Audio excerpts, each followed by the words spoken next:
if they were killing all this, where is it all? See you guys in a minute. Brody's getting a workout. Yeah, a guy online figured it out. That guy figures out a lot What of would we stuff. do without guys online He figuring was stuff saying, out? Underwater meat caches. dude, I'm big into those, man. Also, if we're I don't know talking, about that. look, let's look at It's our this. first real argument. It's just rumor. You never heard that rumor? I've heard that rumor twice because I listened to your conversations with Meltzer, I think, and both times it came from you. God has a gun to your head. You know the problem with having an honorary doctorate as opposed to a regular one? And are you guys Atladdle or Atladdle guys? Atladdle, all the way. I say Atladdle. Oh. Wow. Getting heated. Interview over. Next big controversy.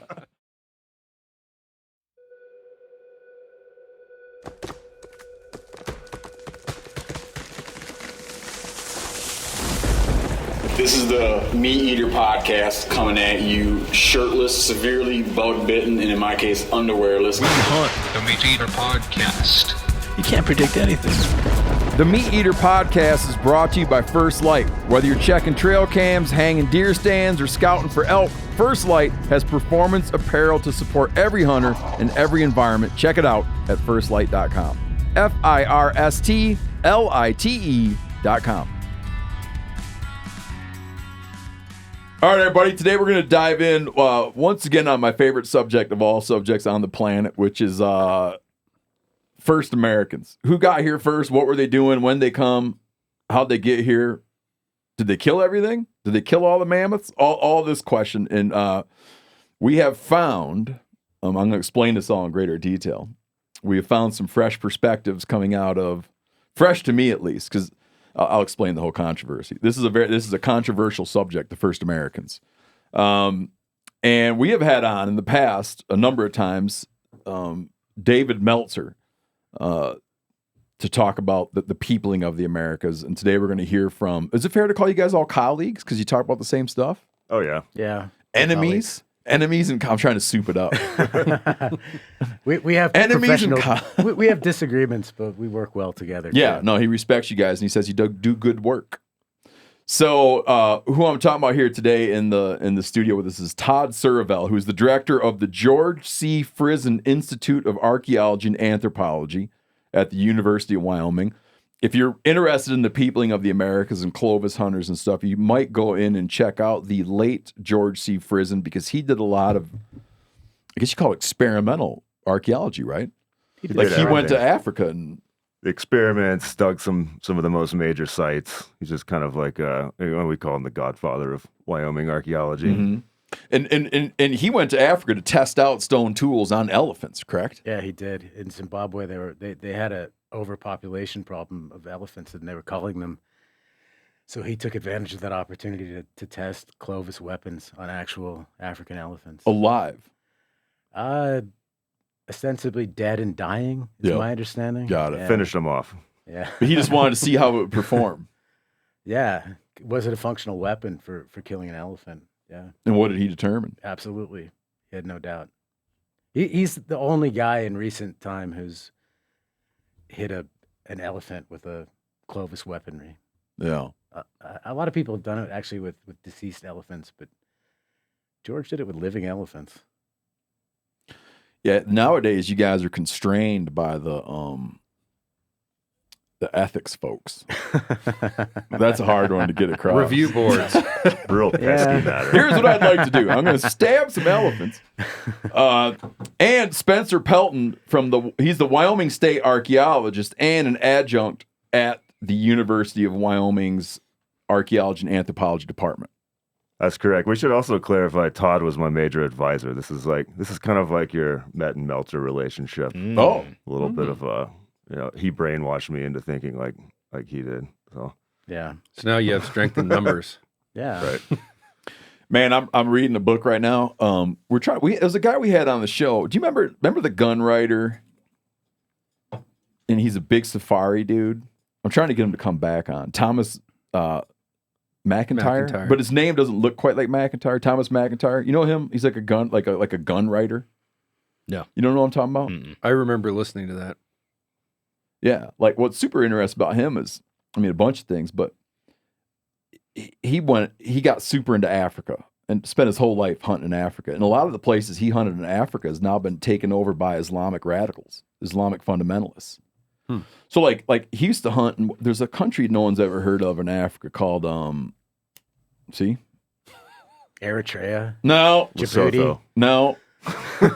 Start naming. West, not on the coast, but it's like damn The it. Democratic Republic of Congo. Cameroon. This is humiliating. Senegal. No. Cote d'Ivoire. Come on. Get out my map here. You can't do that. Yeah, you can't bring it up. It's like okay, Africa countries map. I know right where it is. This should go quick.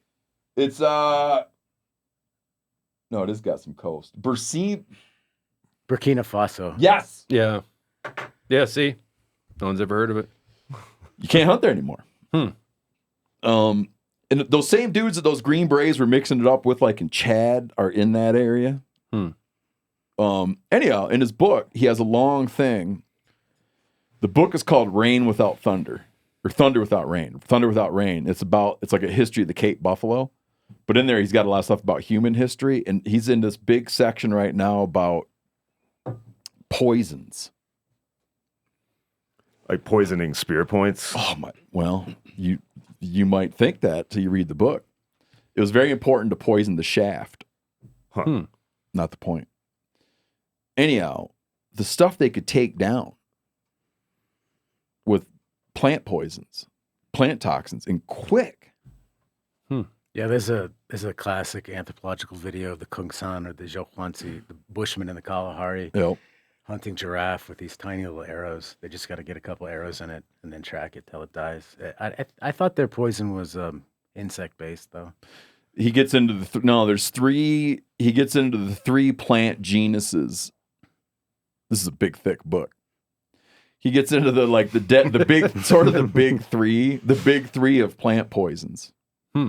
And then he kind of juxtaposes those to the toxins that they use, the South American toxins, which are more of like a paralyzing toxin.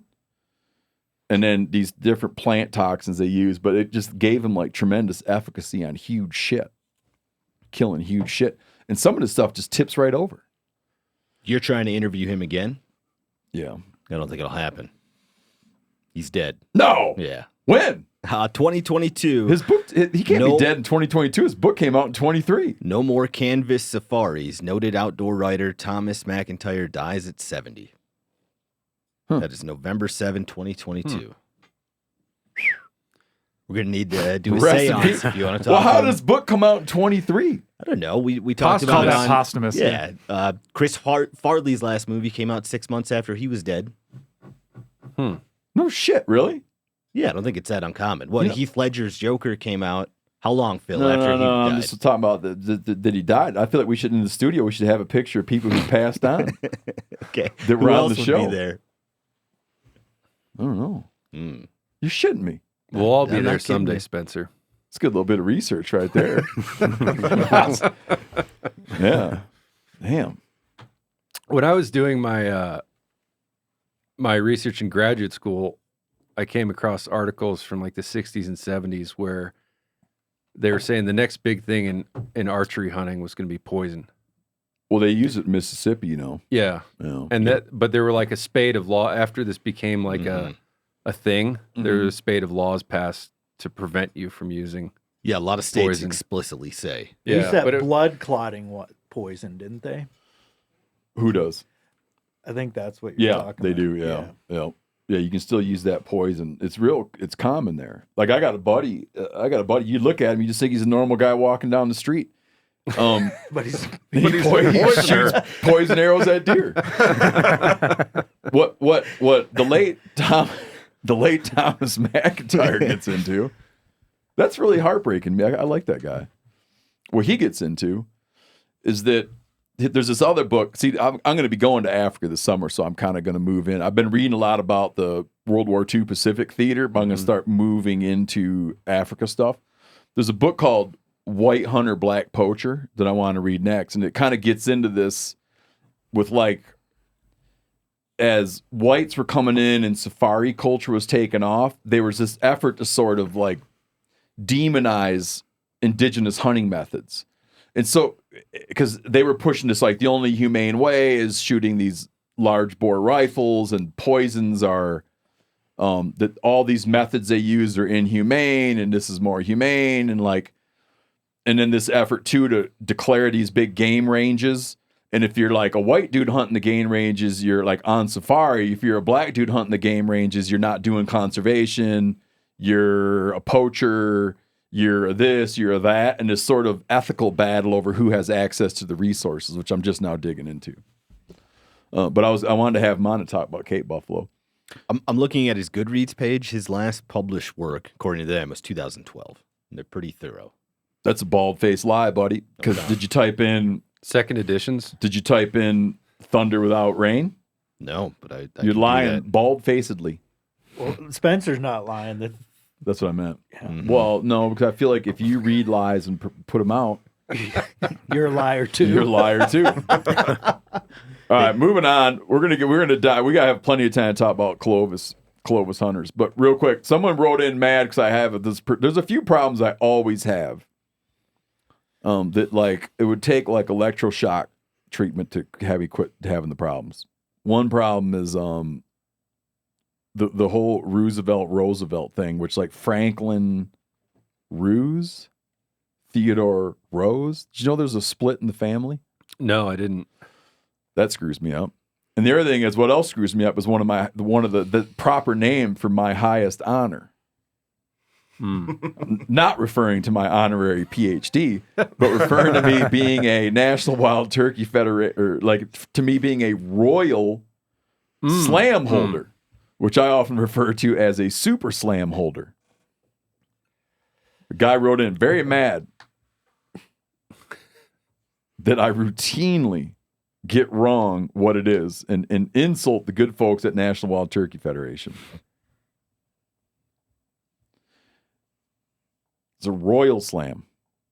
And you're saying what? A super slam? I always say super slam, which is like less than what I have. No, it's not. This guy's wrong. It's harvesting one wild turkey subspecies in every state except Alaska. No. Dude, it's right here.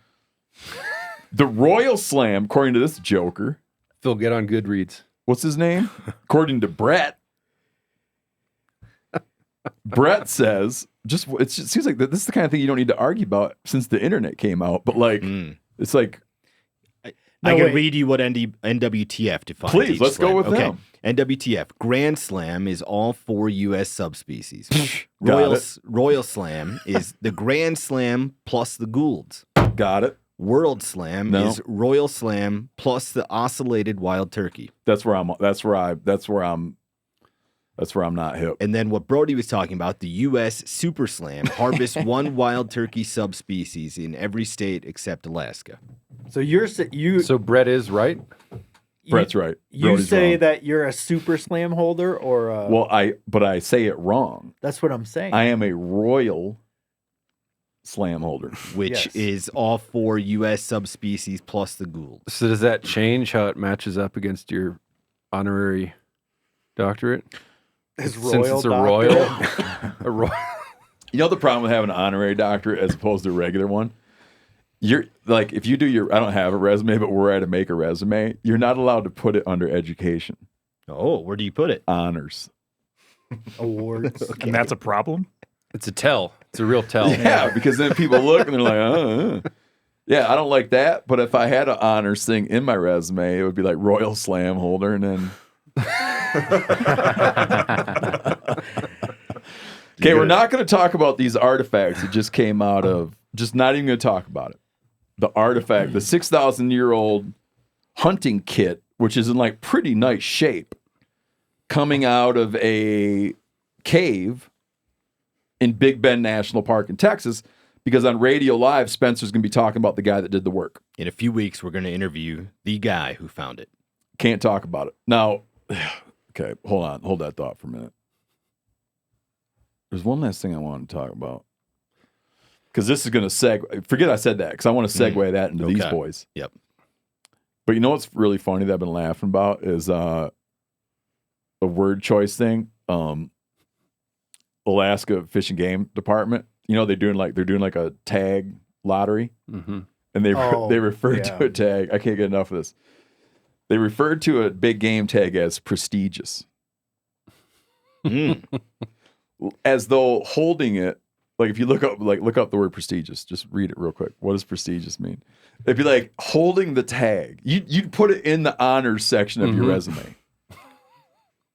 Inspiring respect and admiration, having high status. Yes. So you're like, yeah, you'd be like, that would be like a thing you'd bring if you're on a date. Yeah, it's good marketing with someone that's a little bit out of your league. I'm a prestigious tag. You'd be like, holder. you might be curious to know that I hold a Kenai caribou tag in Alaska. And she'd be like, ooh, prestige. I thought that was a great word choice. Prestigious. It's a prestigious caribou tag. So back to this Addle kit. I want to hear what you guys think about this. This will be how we get into it. You guys know Metin Eren, who's been on the show. Okay. Recently, one of our esteemed colleagues, Clay Newcomb, did a Bear Grease podcast about some of the ins and outs of the Clovis first idea and the peopling of the Americas. He did a little thing on that. A lot of the guys we work with are all equally fascinated by this subject. And in there, Clay is with Metin.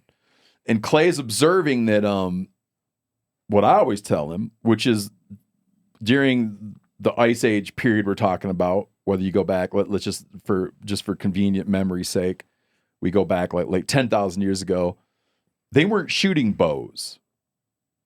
And he's like, well, how do you know they weren't? And he corrects Clay, like, tell me more. Like, how do you know that there were no bows? And he said, well, because I told him that. So when this 6,000-year-old hunting kit comes out of this cave in Texas, and lo and behold, it's not a damn bow, I sent it to Clay to say, notice, no bow. It's an Addle. NB. And are you guys Addle or Atlatl guys? Addle, all the way. I say Atlatl. Oh. Wow. Getting heated. Interview over. Next big controversy. So am I, who's right? Is it just impossible to say if someone, when humans in what is now the United States of America interacted with mammoths, is it impossible to say that they weren't shooting bows at them? I don't think it's impossible. I mean, those projectiles are just so big. I just don't think they would work very well on a bow. And I think that's the assumption, right? Also, like what the oldest direct evidence for bows in the world is probably the Mesolithic in Europe. The Epipaleolithic, 20,000 in Okay. Israel, probably.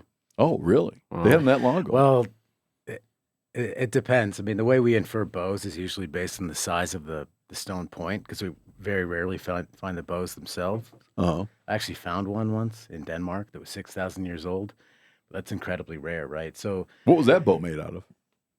I don't know. I was a kid at the time. I was maybe 22. It was my first archaeological field experience. Mm-hmm.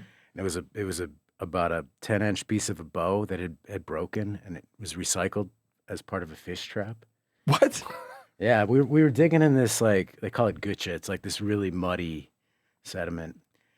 And they would make these fish traps that were like V-shaped fences that went to a woven fish trap. And the tide would come in, then it would go out, and the fish would get funneled into that trap. So we were coming across all these little round pieces of wood standing vertically that were the posts for that fence. And I came down on one that was D-shaped. And the old guy who had been doing archaeology over there forever took one look at it, and he's like, that's a bow.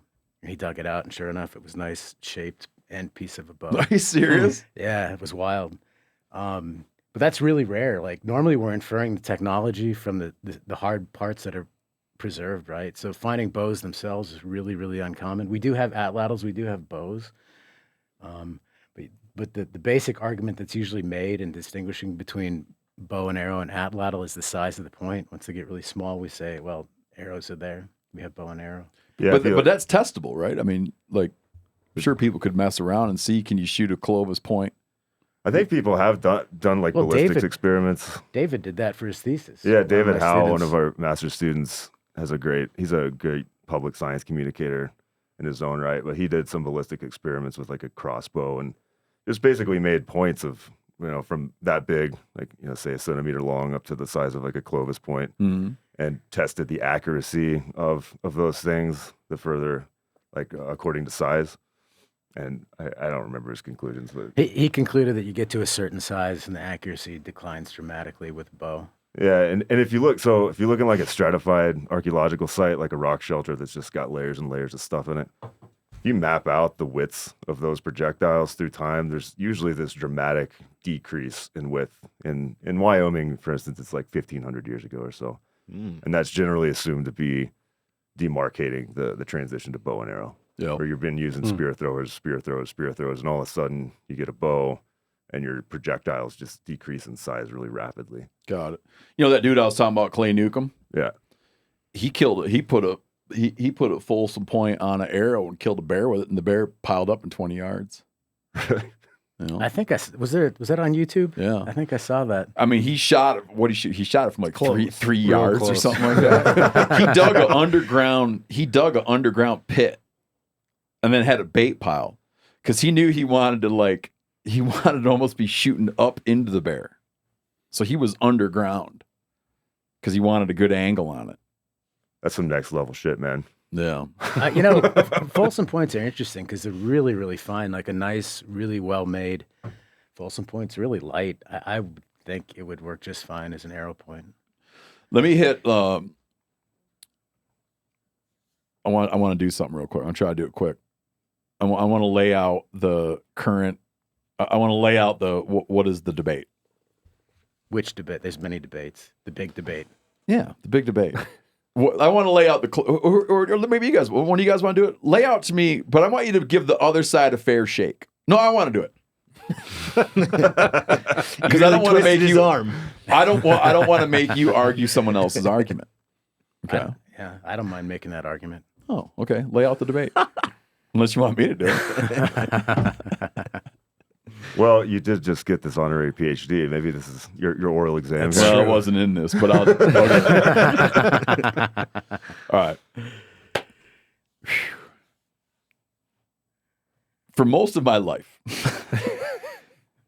the dominant narrative about the first peoples to come into what is now the United States of America was that sometime, 13,000 years ago, some big game hunters came over the Bering Land Bridge, not thinking they were going somewhere. Like the Bering Land Bridge, it was not a narrow, it's not like Moses parting the Red Sea. It was like a body of land the size of Texas.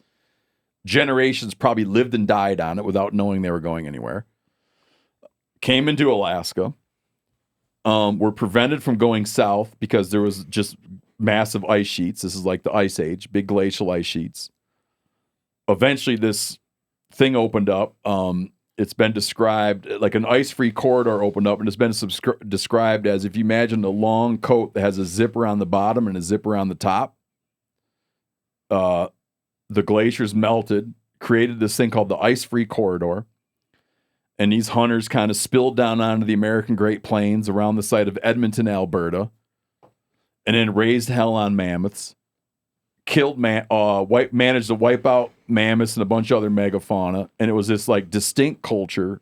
They had a distinct projectile point they made, and with stunning speed, colonized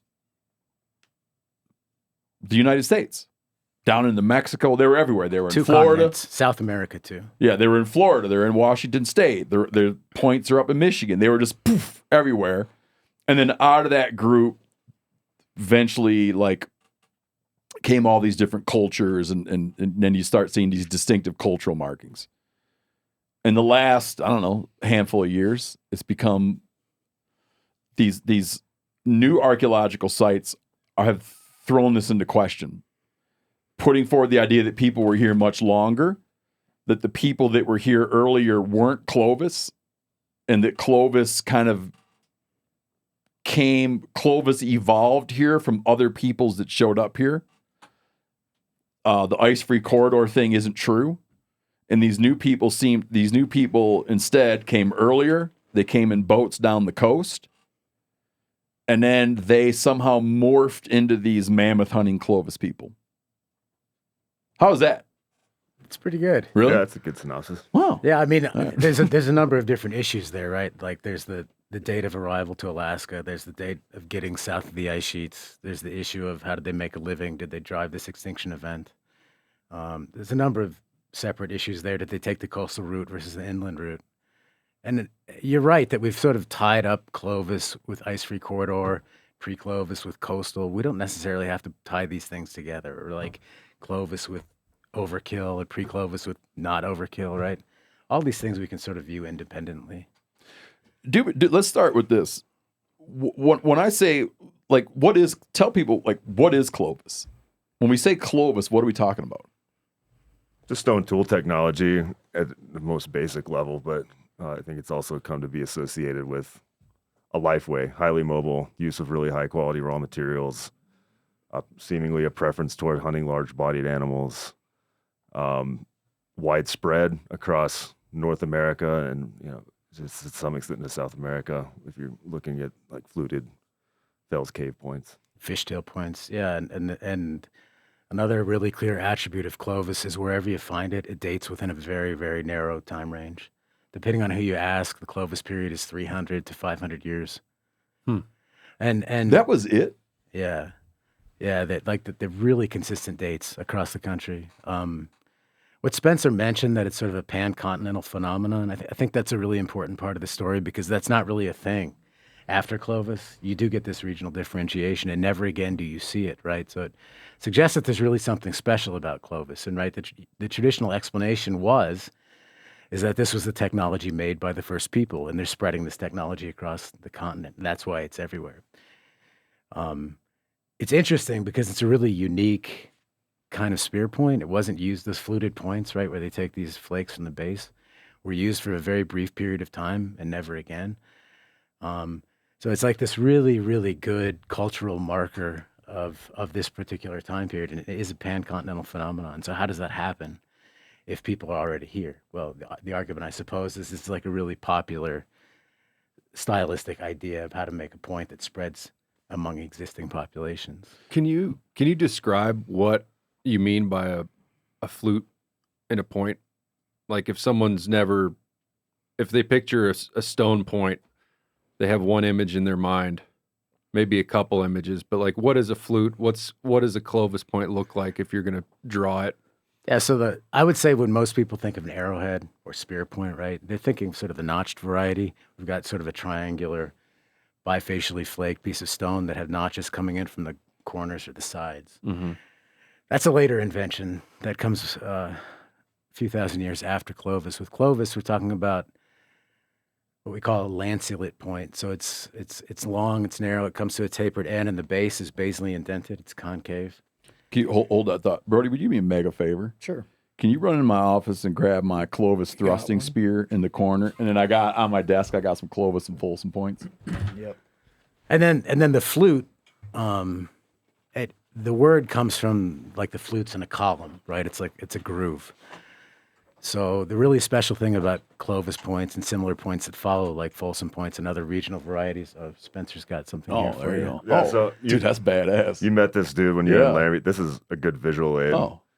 Tyson Arnold drew that, wanted me to hand it off to you as a gift for your studio Dude, or that whatever. is so cool. Beautiful. Oh, right on. Where do I hold this, Phil? That's right there. It's great. The line drawing of one of the points from a site called the East Wenatchee site. And what's nuts is this is like the size. Yeah, that's That's a big actually one. the size. That's like a giant. That's a really big one. Usually they're like a big Clovis point is usually half that long. That's exceptionally large. But when we're talking about for folks watching on YouTube,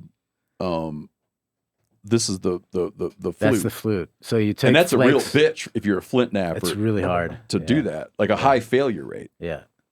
It's almost like if you picture a blade, if you were to be able to pinch it sort of on the back end. That's sort of the shape, right? Yeah. Yep. Yeah, when they were first found, the archaeologists sort of made analogies to blood grooves on bayonets. And in fact, I that remember was, reading that. yeah, that was like one of the original ideas as to why they were doing that.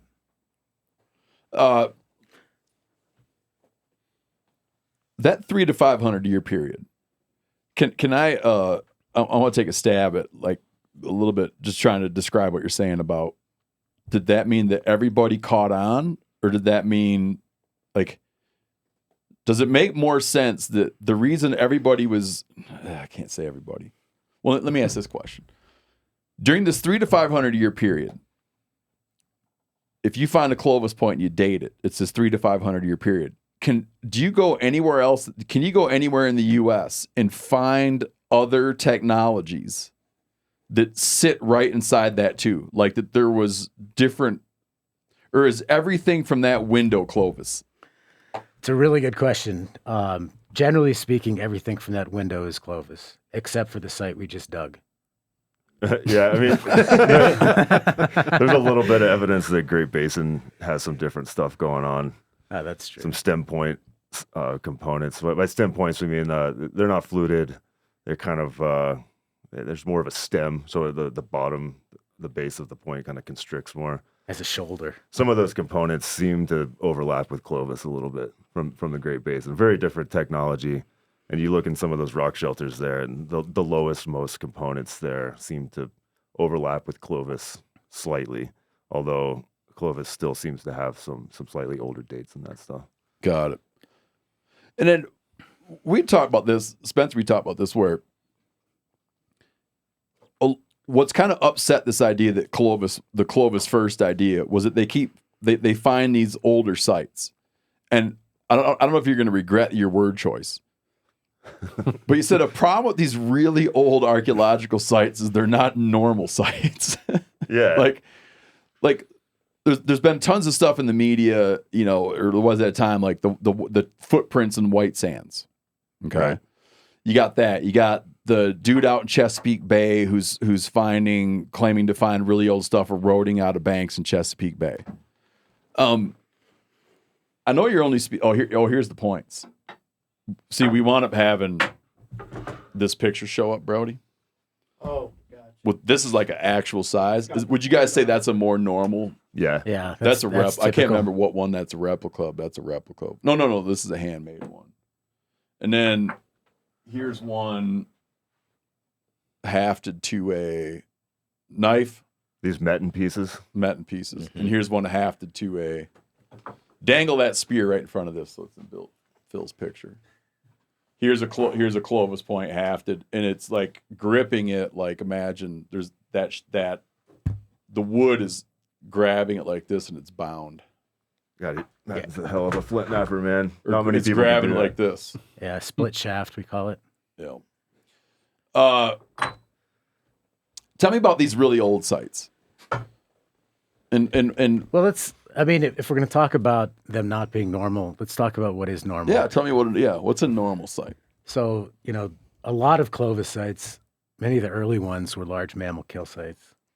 The first excavated Clovis site was actually the Dent site in Colorado. It's Mammoth Kill. A few years later, Clovis points, flakes, tools, bone rod is found with mammoth bones at Blackwater Draw, the Clovis site that gives the Clovis complex its name. That pattern has been repeated over and over and over again at, depending on who you ask, 15 to 20 sites where we have Clovis artifacts associated with mammoths, mastodons, and gomphotheres. You know what gomphotheres are? No. Oh, yeah. They got those big armored plates on them. No. Oh, that's not it? Glyptodont. Oh, okay. No, I don't know. Gomphothere is related to a mastodon. They're in Central America and South America. Okay. So in northern Sonora, Mexico, in the last 20 years or so, a Clovis Gomphothere kill site was found. So this pattern appears... Phil, can you put one of those on the Do screen? they have a shorter trunk? I am not an expert in... I think I know what They you're oftentimes have two tusks too, right? I can't. There's some differentiation. That's what I was, for whatever reason, that's what I was picturing in my head. The early ones definitely have strange cranial morphology things going on. Okay. You want to spell that for me if you can? Gomphothere.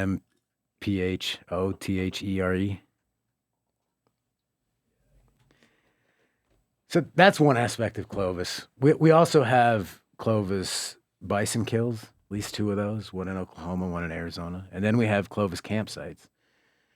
And these are basically, you have hearth features, fire pits, people working around them. And you have butchered remains of usually large mammals, the site we recently dug, a lot of bison. And this is sort of typical hunter-gatherer archaeology, right? You have the things that hunter-gatherers do. You have hearth features. yeah. Yeah, they have the downward-facing tusks and the upward ones. Oh yeah, man, I'd get after one of those, man. That'd be a sweet skull to have. Look at that thing. What's that called again? Gomphotheria. Oh, it's right there. Yeah, the genus. It's like a Star Gomphotherium. Wars looking thing. That's a good way to describe it. So that was like an elephant species down in South America. Yeah, and in Central America. They probably made it into southern U.S. Because this one Clovis Gomphotheria kill is called El Fin del Mundo. It's not far from the Arizona border, maybe 100 miles south in Sonora.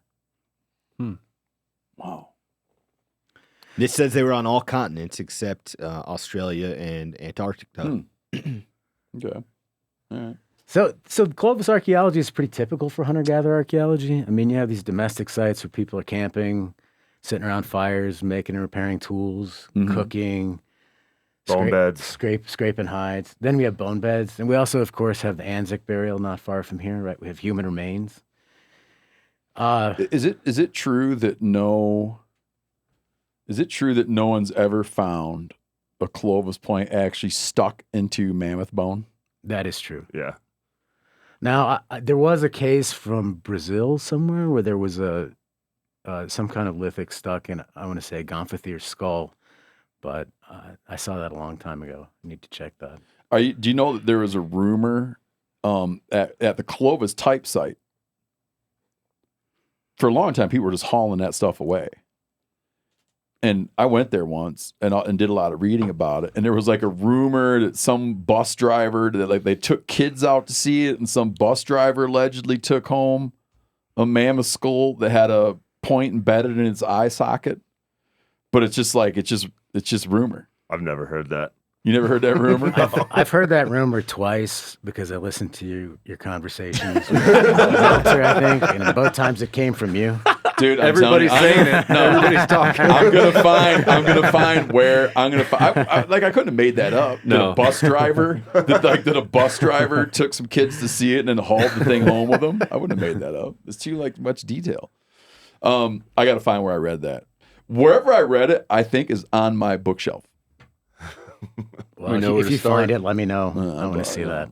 Yeah, I think when I made that comment to you about Clovis sites looking normal and everything before it not, this is exactly what I'm meaning. Like, you can dig a site that's 2,000 years old, 5,000 years old, 6,000 years old. It all has roughly the same characteristics as like a buried Clovis campsite.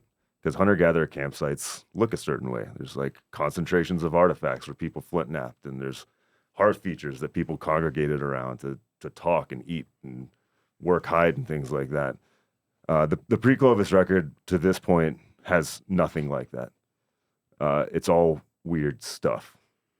And I think in a more general sense, like the burden of proof for this stuff for like over 100 years now has simply been find obvious human-made artifacts in a sealed geologic context, just a good stratigraphic context.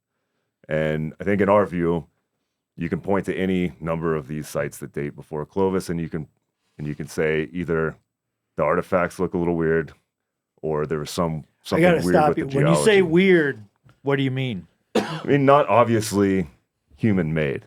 There's a lot of natural Gotcha. processes that can produce things that look like artifacts, rocks falling off a cliff and striking something, getting entrained in a water course and breaking up that way. This is one of the brilliant projects that Metin actually initiated, looking at rocks in Antarctica, where we know there wasn't people, and seeing the range of variation and how rock is just naturally modified by the environment. Really great idea. That's why he's doing that, is because there's a lot of natural processes that can break up rock to make them look like maybe they were broken by people when they actually weren't. So these old sites, well, at what date does it become, in your mind, when does it like tail off? Like, you got really good sites up to what date, and then you got your weird sites. 13,000. And all the calibration stuff, is that like, as we understand years calendar to be? years. And we're talking about south of the ice sheets. North of the ice sheets, it's a different story. Mm-hmm. But south of the ice sheets, 13,000 and onward, beautiful, normal, typical hunter-gatherer archaeology. To give you an example of the kind of thing Spencer was talking about, he and I, in Sarah Lawn, excavated a mammoth 3 years ago. That mammoth was 13,200 years old. We were really excited to excavate it because, it's right on the cusp of Clovis. And we thought, maybe this is a mammoth killed by people. Now, right above the mammoth was strangely kind of near the top of a hill on this slope. On the top of that hill, there was a bunch of chert or flint, like really good material for making stone tools. And that mammoth was buried down on these old gravels, kind of like in a base of a little draw.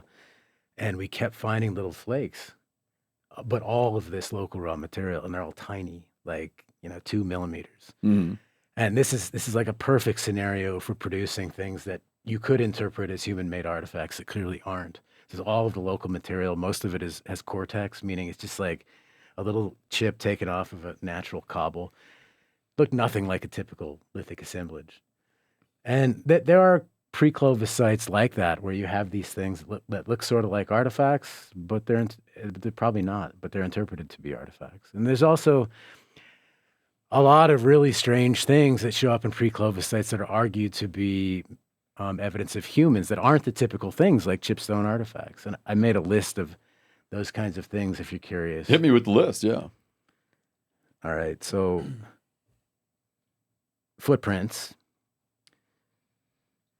drag marks, fingerprints, coprolites. You know what coprolites are? Fossilized poops. Seaweed, balls of seaweed, underwater meat caches. Spencer pointed that one out to me. There's 3 cases of underwater. Dude, I'm big into those, man. You want me to tell you about those? Yeah, I do. But I will note there are no fascinating. No underwater meat caches after Clovis, to my knowledge. They're only a pre-Clovis thing. Oh, really? Yeah. Man, I'm going to stop telling people about underwater meat caches. Cut marks. So like marks on bone, right? You guys know about those. Can we back up to the underwater meat cache? Yeah. What was the site that was interpreted to be this? There was a site somewhere where someone had piled up mammoth meat under a pond, filled the intestines full of gravel, and then used these gravel-filled intestines to weight it down under that pond. That's badass. That site is in the Midwest. Okay. I think it's the Burning Tree Mastodon. It's one that Dan Fisher at the University of Michigan published. Okay. Yeah. I think that's the one. I'm not sure. Not certain. And obviously the intestine rotted away, so it's just gravel. In a line. You're not buying it? I mean, weird stuff, right? This is this is our point. Like, I'm gonna keep going now, okay? Bone embedded in bone. What's that mean?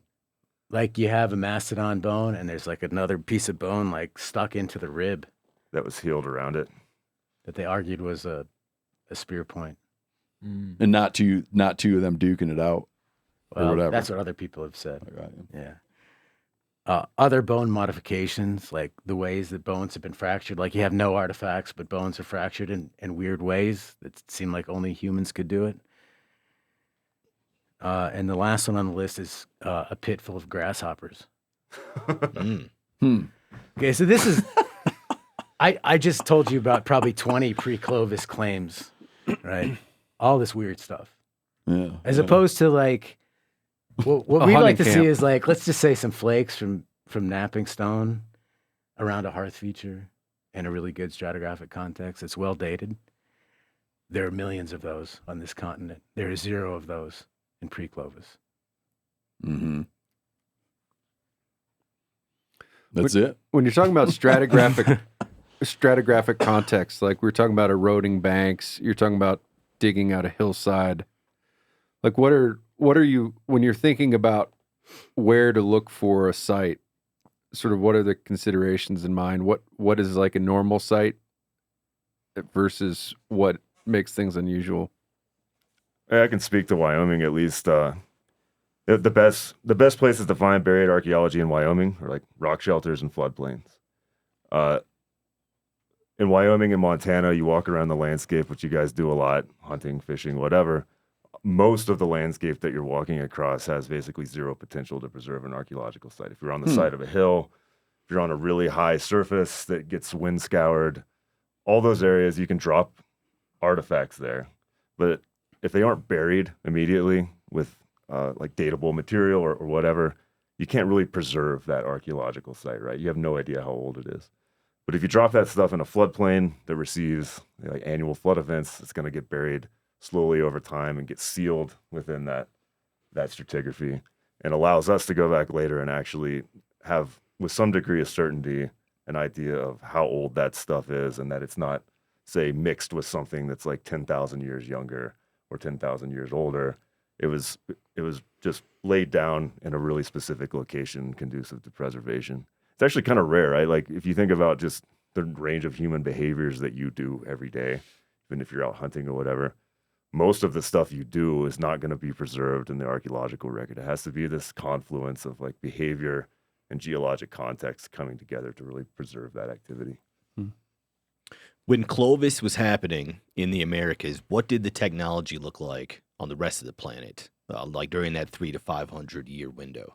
Well, that's a lot of planet. What about where they just came from then? Like the last place they were before the Americans? Yeah, that Slana River site where they had that badass woolly rhinoceros. Yana RHS. Yana RHS way up in, yeah. Yeah, tell them about that. That's Those guys are badass. That's like 20,000 years before Clovis in the high Arctic and in a warm period in the middle of last glaciation where they've got, I think, spear shafts made out of rhinoceros horn. Bow needles, beads, amazing things. But what about during that same era as Clovis? So if we go north to Alaska, just prior to Clovis, there's plenty of good archaeology starting at about 14,000. It looks similar to Clovis. I mean, people are making bifacial projectile points. The one big difference is they're making a lot of microblades, this really tiny, really long, skinny, sharp flakes that then they'll haft in a long piece of bone to make a really deadly spear point. You have end scrapers, pretty typical hunter-gatherer stuff. The really, maybe the biggest difference at that time is if you were to go, say, to Israel, Middle East, you're right on the cusp of the origins of agriculture around Clovis times. And within 1,000 years, people are growing crops, I think. What is your take on the overkill hypothesis? I think there's a lot of really strong evidence for it. I love it. And I love it. There's nothing I like more than the overkill hypothesis. You're talking about the Blitzkrieg, right? Yeah, the idea that there's an ongoing debate about what role did humans have in wiping out everything that was bigger than a modern American buffalo.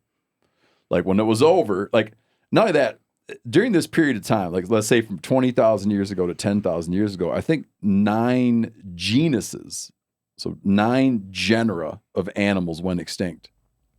35 genera. 35 genera. In North America and 40-some genera in South America. So let me. But I want to add the little wrinkle before you start. Yeah. Folks will say we have 13, 14, 15 mammoth kill sites. We have 0 giant ground sloth kill sites.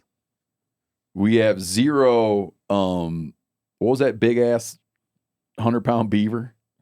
The giant beaver. Yeah. Where are all the kill sites of those? Like, where are all the short-faced bear kill sites? If they were killing all this, where is it all? Yeah, that's the right question. I was telling Spencer this morning that I started out incredibly skeptical of overkill for exactly that reason, right? Like as archaeologists, we work in a material world and we look at material evidence. And when there's no material evidence, it's like, how do you believe something actually happened if there's no evidence for it? Right? Mm-hmm. So yeah, it's a sticky problem. When we talk about mammoths, there's actually a huge number of mammoth kill sites. When you say only 14, it's actually a huge number given the amount of time and space we're talking about. Like you feel that is a lot. It's a gigantic number. We did a study comparing the density of mammoth kill sites in Clovis times to all other elephant kill sites from the rest of the world. Elephants are interesting, right? Because as you mentioned, they used to occupy every part of the world except places they couldn't swim to, right? So you have them in Africa, Europe, Asia, North and South America. It's really their absence that's the unusual thing. Yeah, even like Randall Island, the Greek islands. Pribilof Islands, dwarf mammoths in the Mediterranean islands, Channel Islands, And if you look at it in terms of the density of mammoth kills in time, especially in a 400-year time period, I mean, it's a huge number of sites. It's really surprising to me that we're questioning whether Clovis people were hunting mammoths and whether they affected their populations, given the absolute incredible abundance of evidence that we have for it. Yeah, 14 is not a very big number, but given the total number of Clovis sites that actually speak to what Clovis people were doing, what they were hunting, it's a huge number. Is there any guesses, like during that Clovis period, is there any guesses how many of them were, like, say, in North America in that time period? How many Clovis How people? Many people, yeah. Sure, we can sort of estimate that by looking at modern hunter-gatherer population densities. It's a really complicated problem because, you know, if they're first, they start at basically a population of 0, and then they grow to presumably some carrying capacity or some environmental limit, right? And the number of people is going to vary across the continent. But when I tried to estimate it once, I got numbers in the neighborhood of 30,000 to 100,000 people. What about mammoth populations? We can estimate that too. I'm not going to make up numbers, but I don't know off the top of my head, but it's a lot. It's a lot. Is it fair when you talk about that 14 is a lot of sites? As you're saying that, I'm kind of thinking in my head of you know, I've done a lot of hunting throughout my life. I'm trying to think if I ever made a archaeological site. Well, you absolutely have. Well, no, but I'm saying like that I made a discernible that was preserved. Like where they're like, oh, a guy killed a deer and then left his like bullet fragments, a knife blade, and it's all sealed up in some river bottom somewhere. I think it's probably pretty rare. I mean, you probably haven't made. That's what I'm thinking. Is like most of the animals you've butchered out, right? You've left some stuff there. The coyotes have dispersed it. So what was an archaeological site in the moment now becomes just kind of a scatter of chewed up deer bone or whatever, and it's no longer really discernible as an archaeological site. So yeah, I mean, just like the preservation of archaeological sites, period, is kind of a miraculous thing, and to have. That's why Todd's saying 14 mammoth kills, given all the ravages of time and the unlikelihood for these things to be preserved, and the very small number of sites from that time period in general. It's a lot. It's like a substantial percentage of the Clovis sites that have ever been excavated are mammoth kills. It's the most common animal in Clovis faunal assemblage is mammoth, which is shocking, right? Because if you just go out there hunting and you sort of, if you take the attitude, I'm going to kill whatever I come across, you're not going to encounter mammoths a lot, right? You're going to have faunal assemblages dominated by rabbits, squirrels. It's going to be way more deer kills than mammoth kills. The bigger the animal is, the less common they are in the landscape, right? So when you see this real focus on these large animals, it tells you they're going after those things and they're ignoring opportunities to go after these smaller animals. Not to say they didn't occasionally take them, but they're really specializing in the predation of these large animals. Why? Because you get the most bang for your buck. I mean, you bring down a mammoth, let's say it takes you 2 days, you get enough food to feed 30 people for a month. It's sort of like, wow. Yeah. Yeah, I was going to ask, is there any evidence, like, average size of, like, a Clovis group? Like, how many people would be? This guy just tried to answer that question. How many? We've been working on this Laprelle Clovis site in Wyoming we worked on it for a decade. Opened up the site in 2014. A few years ago, we decided we'd try to actually chase out how big this site is. The site's buried 10 to 15 feet deep, so it's not like you can just walk over and chase out the artifacts and say like, okay, the site's right here. So we ended up sinking all these really deep augers in this systematic grid over the site, screening all the dirt out of it and finding these little tiny artifacts. We ended up finding a site that was a couple acres big. If you compare that to the size of ethnographically documented campsites where we have known numbers of people, it's somewhere between 30 and 50 people. So in that site in particular too, it looks like there's these clusters of houses kind of around this mammoth kill. You got at least 3 of these pretty big clusters, each of which might contain, say, two to 4 houses. So it all kind of adds up to about that number. We might not have found the edge of the site. I think we did our best, but it seemed like we about chased the edge of it out. So if you compare just the amount of space that hunter-gatherers use in a campsite to the space of that site, we land on this number of about 35 people or so. And that thing could feed them for a month. Yeah, but that mammoth, I don't think they ate much of it. That's my interpretation. Why is that? This mammoth, it was largely in anatomical order when it was excavated, meaning the bones are still sort of laid out in anatomical order, so it wasn't heavily butchered. If they did butcher it, they did not move any bones. So it's possible, like in all these, it's called the gutless method. Yeah, yeah. No, they certainly could have. They certainly could have filleted a lot of meat off of this mammoth. But in all these house areas that we dug 4 of them. The only mammoth we got was ivory, and they were working the ivory. But we have no rib fragments, no foot bones. And we also have a lot of evidence for use of other big animals, mostly bison, around in these houses. So they're sitting next to this big dead elephant. It's a subadult. It's probably in its 20s. It's probably, I don't know, 5-ton animal. It seems barely butchered. And they're not really moving the bones around except for the ivory. And they're eating bison. So what do you make of that? I guess you don't. Who knows? There's a lot of animals, and I mean, like when you all butcher animals, right? Like you can kind of stop whenever. You can always get a little bit more marrow out of the animal, or you can like maybe you want to take the liver or whatever. But a lot of times you don't do that, right? Because you don't need to. Same thing here. If you have animals at your disposal and you don't need to go to all that crazy effort to get every last calorie out of that animal, then you're just gonna take what you want and move on. Do the gourmet butchery. Yeah. You know, you hear people talk about, and when I say people, I mean like people in the discipline that you're in. Like right now I'm holding in my hand, if you're watching, I'm holding in my hand a Clovis point that's hafted onto a knife blade. So I'm doing some devil's advocacy here. So what we know, if you look at the archaeological record, this is hafted onto a wooden handle with sinews. Okay, the sinews rot away, the wood rots away, and all you have is the stone left and some bone. Earlier I mentioned that they've never found one of these points embedded into mammoth bone. And I don't even know how possible that is. I'm sure you could study it. Whether it's like if you took a mammoth femur and jabbed it with this, do you ever get it to actually stick and dry in there or not? I don't know. So you have bones and you have stone. We assume, because the stone's there, we're like, oh, they stabbed it. They stabbed it, and these are stuck in there because that's how they killed it. All right. Someone else who's pushing a narrative that they weren't mammoth hunters says, well, they found it laying dead. And then the stone, the point, didn't get there on the end of a spear shaft. It was there because it was on their little knife, which they cut this dead one up with. As an outdoorsman, what I always laugh about that explanation is and you guys could back me up on this. When you're out wandering around in the mountains or out wandering around the woods, you do not often encounter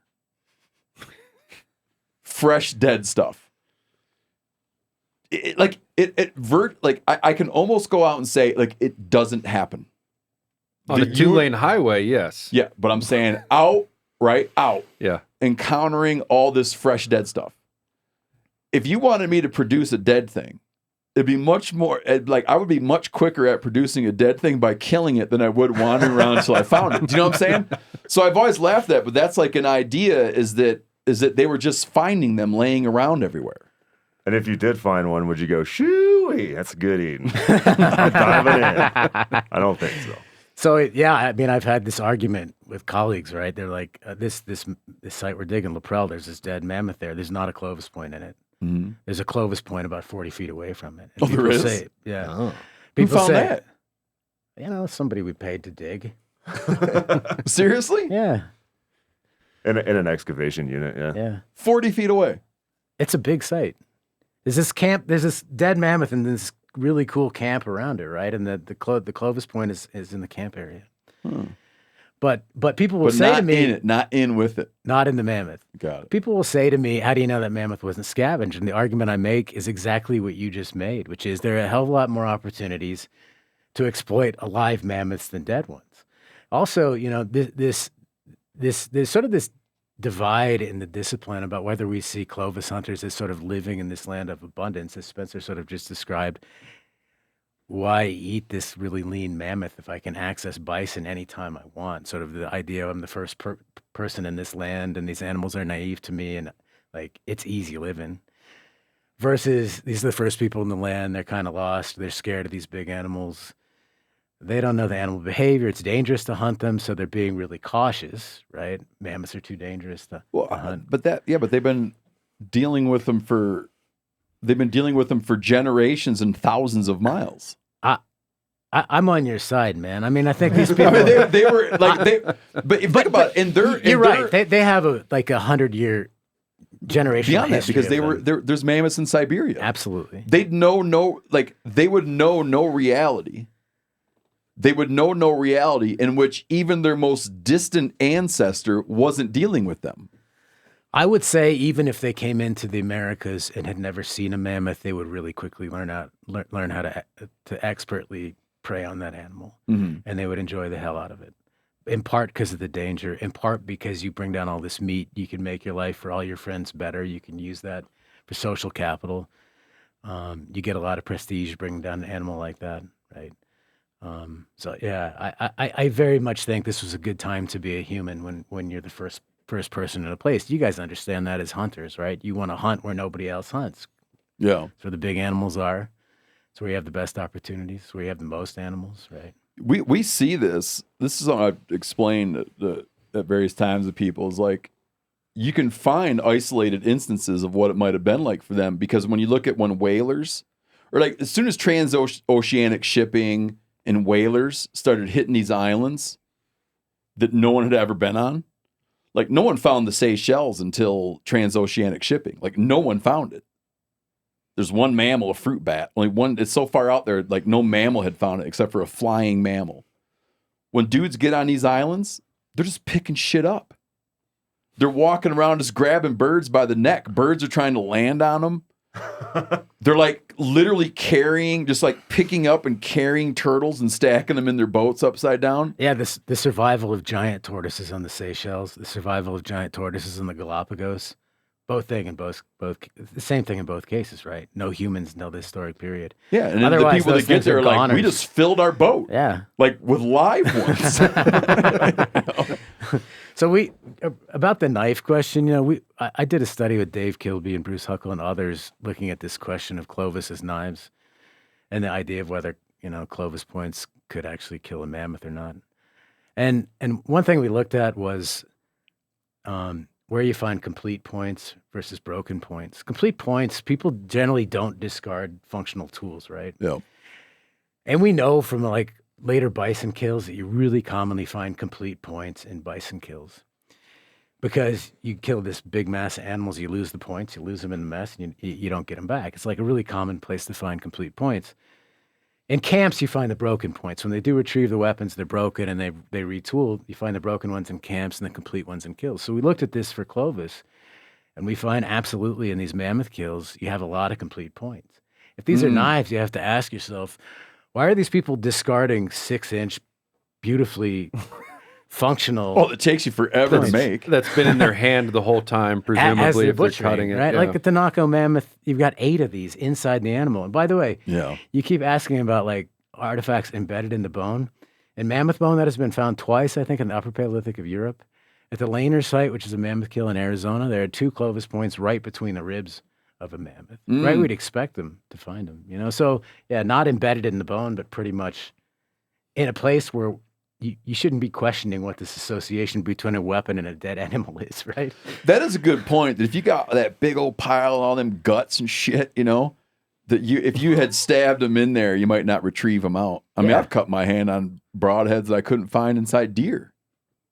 Yeah, and especially if they have a foreshaft, right? Because the foreshaft detaches and if it's way in the body cavity. And if, you know, one thing interesting about butchering mammoths, if they fall on one side, forget about that side. Yeah. They really only butcher like one side of the animal because you can't turn it over, right? So if you shot it from that side, you might lose every weapon that went in from that side. What other tools did Clovis people have? Like, was there anything that would be redundant if you were to use that as a knife? Do we already know? Oh, they had a knife sort of thing. Yeah, I'd say. I mean, but Brody, can you run me another errand, dude? Yeah. You didn't grab. Did you bring my bone shafts down? The little white ones. Can you grab those? See you guys in a minute. Brody's getting a workout. we've got I mean, That's why I don't sit in that chair. it's a pretty great sample of Clovis tools from this Laprelle site we keep talking about. You know, Stone Age toolkits don't actually change a ton between Clovis and like the recent past on the plains. You need the same stuff. You need stuff to cut things with. You need stuff to poke holes with. You need stuff to scrape with. It's like basically the 3 things that stone tools do. So stone knives and Clovis assemblages, in my experience, are just really large flakes. Sometimes they're retouched on one edge. In my experience, just messing with hides, I find quartzite to be the best medium to use. I think it's because it got a little grit to it. It kind of cuts into the meat a little better. There's also at the Laprelle site a big chopper. I watched you guys' bison butchery experiment. Yep. One thing you were missing that Metin tried to make you was a big chopper to get those ribs off. Got it. But at Laprelle, we have this cobble. We have 2 of them. 2 choppers, yeah. A cobble that fits just perfectly in your hand with like 3 flakes taken off of the edge of it. Something you can just bash with. Really common tool type, like in any large mammal butchering Like site. a hand axe. Basically. Yeah. Yep. Yeah, in fact, you find them in the old one, like 1.8 million years old, are the oldest choppers, and you find them in Clovis too. I'd say one underappreciated aspect of these hunter-gatherer toolkits is stuff to make clothes with. This is what I studied primarily for my dissertation, and that's scrapers. So you just a stone scraper retouched on one end. You stick it into a handle to get some leverage, and it's what you use to scrape dry hide to make it more pliable. Also, perforating tools that you'd use to prepare seams to sew clothing with. Because you're using those are cool. Using these bone needles, right? And bone needles don't have really the tensile strength to perforate leather all the time. So you prepare a seam with little perforators and stitch it up. It's really kind of the bread and butter of a Stone Age toolkits, these things where you scrape things to scrape hide, perforate hide, and cut up animals with. I would say there is one knife form, possibly, which is the ultra thin biface. Yeah. Which is a really, really beautifully made, super thin bifacial knife that we've found a few at Laprelle. They're more commonly associated with Folsom, which follows Clovis in the West, but there are known Clovis examples, probably knives. Oh, yeah. I have a confession to make. In all my like casual Joe Blow reading about Clovis hunters and Folsom hunters, I had never heard of what I'm holding in my hand until I was looking at that chart hanging at your office. Like, and then Metin sends me some of these. These are out of these are replicas of some pieces that came out of Ohio, I believe. Sheridan Cave, yeah. I'd never even heard of this. When I opened the package up, I thought it was some kind of little point. But this is like a piece. This is a piece of a Clovis toolkit that is. People debate what the hell this was, right? Yeah. Talk about that. Can you get a good on that, Phil? You getting it? Looks great. Just to give a quick little more analysis, it's there's this bevel cut into it, and it's striated. like it's cut, like you wanted to, just going out on a limb here, like you wanted to make it a little more grippy. I mean, What the hell is that? So these are bone rods, commonly called bone rods. They've been found at a lot of Clovis, including the Clovis type site has a really beautiful example of one of these. I've only found one in my career. It was at the Powers 2 hematite quarry. What kind of bone was it? I'm guessing it was a piece of cortical bone, like a long bone from a bison. Okay. Not exactly sure. I don't know what these are, but my assumption is that it has something to do with the weaponry system. Powers 2, this ochre mine is, for whatever reason, just completely filled with Paleo-Indian weaponry. We found like 170 points at this site. At an ochre mine. At an ochre mine in southeast Wyoming. And we found one of these associated with the Clovis Folsom layer at Powers 2, which is also filled with projectile points and flakes and stuff. So my assumption is that it has something to do with the weaponry system. What that is, I don't think anybody has really ever satisfactorily explained that. When you say weaponry system, you mean it was linked to the Clovis point somehow? It was perhaps using the hafting system or something like that. Yeah, you could see this as a foreshaft somehow. Right. The Clovis point there and then some other kind of wedge on the other side. Mm-hmm. Yeah, a guy online figured it out. I was reading. That guy figures out a lot What of would stuff. we do without guys online He figuring was stuff saying, out? so I got to reading about different dudes debating it, right? And there's a dude saying that, like, if you wedge that thing in when you're trying to, he didn't have any visuals, but basically saying, like, he wedged it in on the hafting process, and then as you lash that piece, it, like, tightens. That was his take on it. It, like, So it's like tightens the spear point. But he didn't have any pictures to explain what the hell he was talking about. But it's like I had never heard of that thing. They're not common. You know, there's in 1936 in the Clovis site, when they found the first mammoth remains in Clovis points, they had one of these in the mammoth bone bed. But it's not common to find them in mammoth bone beds. That might be the only case. Because it's like, also, I imagine, because it's organic and shit hauls it away or it rots. If you have bone preserved, these will be preserved if they were there, if they were left there. But again, like nice functional implements, which these appear to be, right? They don't appear to be broken. People tend not to leave these things behind. Pretty sure there were some of these in the Anzac burial too. Yeah, the East Wenatchee site, there's several of these associated with, like, I don't know how many points are from there, a couple dozen Clovis points. Seems to be consistently associated with weaponry, though. The only other theory I've heard about these is dog sleds or something. Well, that was Gramley's argument about East Wenatchee, and I think those were bibeveled. Oh yeah. So they didn't have a point on one end; they had a bevel this way and an alternate bevel on the other side. And Gramley argued that they were lashed together to make the runner on the sleds. Come on. Yeah, it's really silly idea. Come on. Do you ever find evidence of Clovis points being picked up by ancient humans like 5,000 years later, and they find a use for them, and all of a sudden there's a Clovis point in with like a woodland site somewhere? Yes.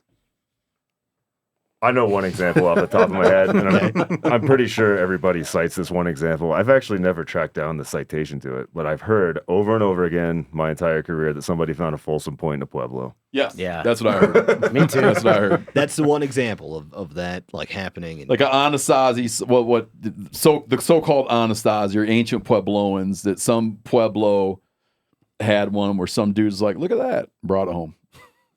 I think everyone's into old stuff, right? That's why I'm into archaeology. I think we have to assume people had a fascination for the past. Yeah, I bring Forever. home old shell casings. Yeah. I wouldn't bring home a new shell casing. Probably collect some bones. Like if I find a straight wall shell casing that's got some holes rotting through it, I'm going to bring that sucker home. 100%, man.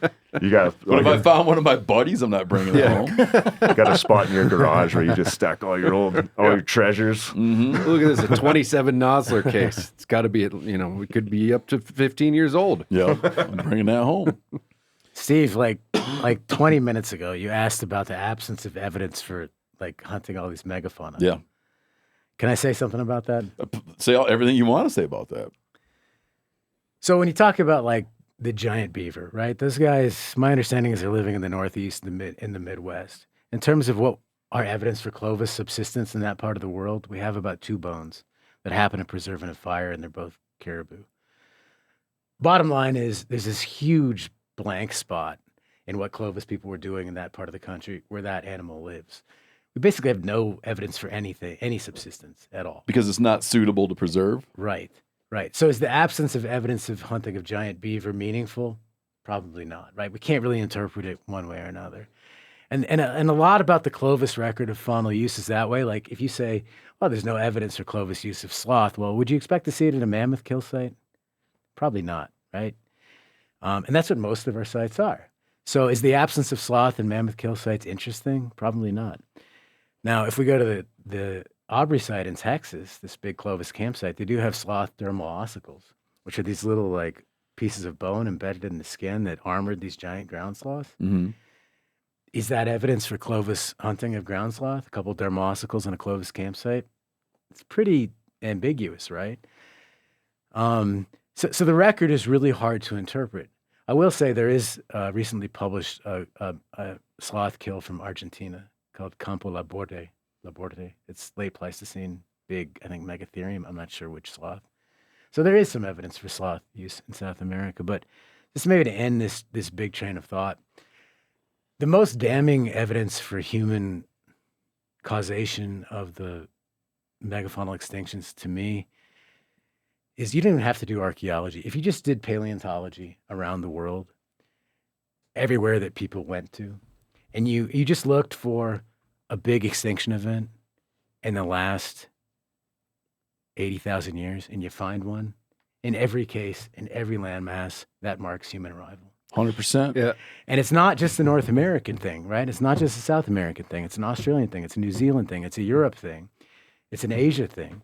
It's all the islands. It's Hawaii. It's Polynesia thing. It's the Caribbean. There were giant ground sloths in the Caribbean that survived the Pleistocene-Holocene transition until 6,000 years ago. That's one of the biggest smoking guns in my view on the overkill hypothesis. Absolutely. You get the Wrangell Island off Siberia. No one found it. Mammoths Mammoths stayed there till 4,000 years ago. Yeah. Yeah, I remember reading Paul Martin's book, Twilight of the Mammoths. And I forget where it is in the book. It's either at the beginning or the end. But he tracks the spread of humans around the globe and lists all the stuff that went missing at the exact same time. And you get through to the end of it. I just remember reading that segment and just being like, God, it's almost too perfect. Mm-hmm. Like, That's remarkable. Yeah, I mean, I put that book down and it was like you just watched a video on YouTube that's meant to convince you of something. You know, it was just like, nothing else makes sense to me now. You know what else is great about it? Is you say, what about Africa? It doesn't happen in Africa. And it's because you get like coevolution. Mm-hmm. That was Paul's There was argument. there was no sudden arrival. Yeah. The animals there had been like, hey, that little thing, if you see something walking around 2 feet, watch your ass. Like word got out. You know? What would you guys say then if you're leaning towards human cause? What would you say to the people that are like, well, it was like the climate was changing, the environment was changing, like these animals just couldn't adapt? The climate environment had been changing for millions of years Right. prior to that. That'd be my response. You know, the North American and South American cases are especially tricky because it happens at this really wild time when we're coming out of the glaciation, right? These massive mile thick sheets of ice are melting back, sea levels rising, all these ecological communities are reorganizing. You can imagine that could wreak havoc on animal populations, right? And at the same time, you bring in this highly effective cultural predator that these animals have no experience with. And it's the coincidence of all this stuff in time that has made it such like a difficult problem to answer. And it's why we're still debating about it. But I would say, tell me a climatic or ecological explanation that can drive an extinction event over 2 continents from the Arctic to the tropics and back to the subarctic in South America, from the arid west to the humid east. What climate change can do that? What is the actual mechanism that could drive an extinction event so severe? And I don't know of one. And then there's the other thing is that as dramatic as that seemed, these species had survived other cycles like that. Dozens of them. I mean, there were interglacial periods where sea levels were high. Like right now, you hear a lot about rising sea levels. There were periods between glaciations during the Ice Age when like when the Statue of Liberty would be standing in water, like the pedestal would be underwater during some of these periods, and the shit didn't go extinct then. Yep. Yeah, and that was the most recent interglacial we call stage 5e. 120,000 years ago. It was warmer than today. There were hippos living in England, for example. Yeah. Yeah, and that was one of many previous interglacials. It happened over and over and over and over again. The ice sheets oscillated back and forth and back and forth, and there were ecological transitions with all of these. These animals made it through. That's right, until people show up. And if we look at the last dates on these animals, at least the ones that we have good samples for, they all go extinct within 300 years of Clovis arrival. Except for caribou. Caribou make it through. Bison make it through. Moose make it through. Elk make it through. We can talk about why if you want to talk about that. Why? So I think there's a single unifying explanation for all large mammal survival that even applies to sub-Saharan Africa and Southeast Asia, which is that large animals survive in places where people can't reach sufficient population densities to drive them to extinction. Okay, so let's just take the case of bison, right? Bison survived, but actually bison went extinct over most of their range at the end of the Pleistocene. They lived coast to coast. You find bison in the rivers in Florida. You find them on the Olympic Peninsula of Washington. You find them in Mexico, Rancho La Brea, full of bison, right? Today, the bison are pretty much limited to the mid-continent, or at least historically they were. Why is that? Well, when people don't have other foods to fall back on, basically the only way a predator can drive a prey to extinction is if they have another food to fall back on. This is why a lynx can't drive snowshoe hare to extinction, right? Because as soon as that hare population goes down, the lynx population goes down with them, then the hare rebounds, then the lynx rebounds. Yeah, that's a good point, man. Yeah. Right. So it's hard for a predator to drive its prey to extinction. It can only do that if it can switch to something else, right? So what I would argue, if we're talking about bison, is that in the Great Plains, there really weren't good switching options for people who lived in this part of the world that could really sustain. Like you couldn't drive bison to extinction and then switch and basically make your entire economy based on pronghorn or something else. And that's also, I think, the general story that explains like the survival of animals in the high Arctic, let's say in, muskox and caribou. There's no real switching options there, right? So if you really slam those populations, your population gets slammed right behind them. If we're going to talk about Southeast Asia, we're talking about dense tropical forests that there are very few people in until very recently. If we're talking about sub-Saharan Africa, we're talking about a massive, absolutely massive semi-arid desert that people have been living in very, very low population densities for a long time. You didn't really have pastoralists, people herding until the last 2,000 years, and that's really when those animals started getting slammed in Africa. So in general, I would say, you have these cases of large mammal survival in environments where people simply couldn't reach sufficient densities to drive them to extinction. You know what comes out of like contemporary biology that what you're talking about makes me think of is if you look at the southern caribou herds. So we used to have caribou. I mean, when I say used to, I mean even in the 1900s, right? Yeah. Even in 1920, 1930, you had, I don't want to say decent numbers, but you had caribou in Washington, you had caribou in the Idaho Panhandle, you had caribou in Montana, Minnesota, and Maine. And I've heard biologists when talking about like, well, what was different is to be as human landscape development and landscape changes happened, it allowed white-tailed deer and moose from logging practices and road building.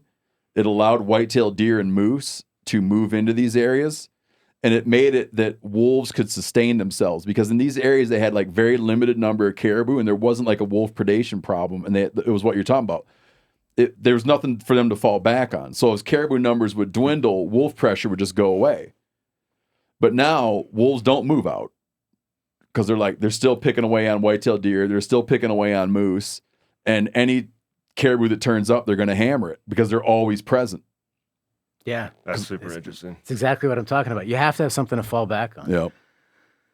Right. Otherwise, you get stuck in that predator-prey cycle. Yeah, and I really think you can explain large mammal survival across the globe with that one principle. I mean, you guys live in a place, we live in a place where we're famous for large mammals, right? We've got bison and elk and moose, pronghorn, deer.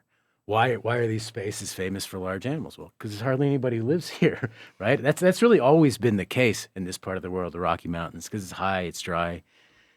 It's a hard place for people to make a living. And it's those places that these large animals can really thrive because the predation pressure from humans is really low. Yeah, that's an interesting point because you look at like Appalachia or whatever. They had bison, they had elk, they had wolves, they had cougars, and for a long time they didn't. And then you have these like spots like, you know, the Northern Rockies, which was able to hang on to like a relatively intact ecosystem. And you go up to Alaska and they were able to hang on to like their like suite of megafauna, survive the initial human pulse. It's a good theory. I like that.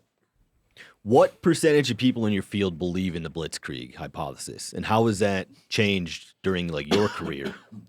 So, I'd like to. I wish we could answer this independently because I'd love to hear what he has to say.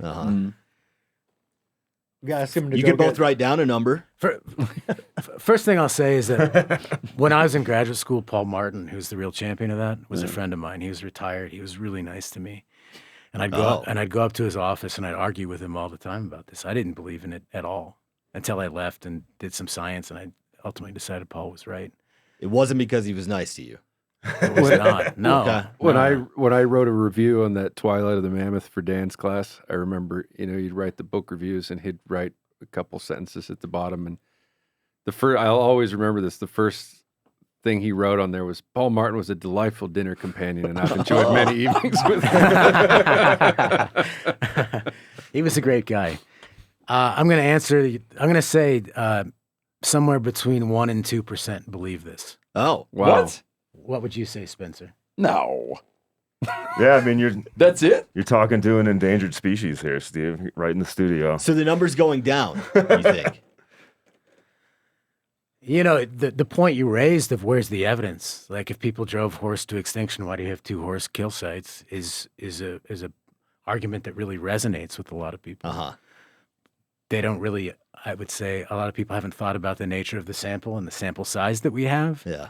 And that maybe that's actually quite a bit of evidence for horse hunting. But Yeah, I'll say, like, I mean, to start with, like, a very low percentage of archaeologists actually study this stuff, right? Like, Paleo Indians, there's a very small segment of archaeology alongside all the complex civ people and just the people that do everything else. So, like, for instance, in my experience, I didn't really think about this stuff at all until I went to Colorado State University for my master's, and my advisor there, Jason LaBelle, was invested in Paleo Indian stuff and kind of trained me up on that.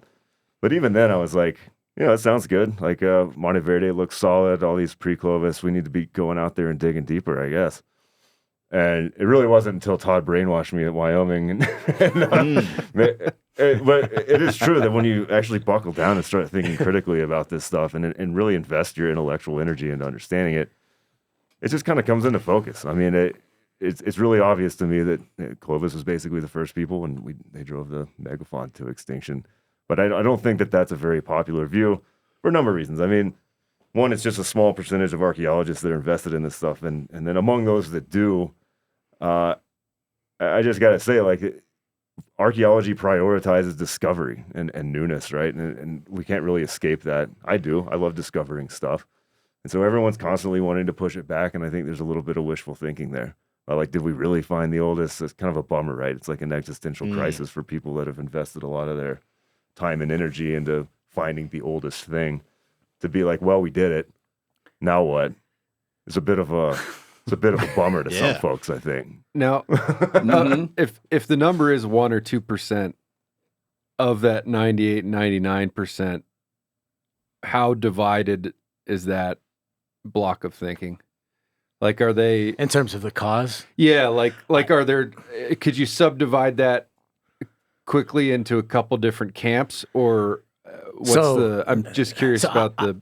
I don't think so. I mean, I think Spencer's right that like most people aren't invested in this. Like if you're a Maya archaeologist studying, pyramids and things in the Guatemalan jungle, your experience with overkill is, what you learned as a graduate student and then what you're teaching in your intro to archaeology class, right? Yeah.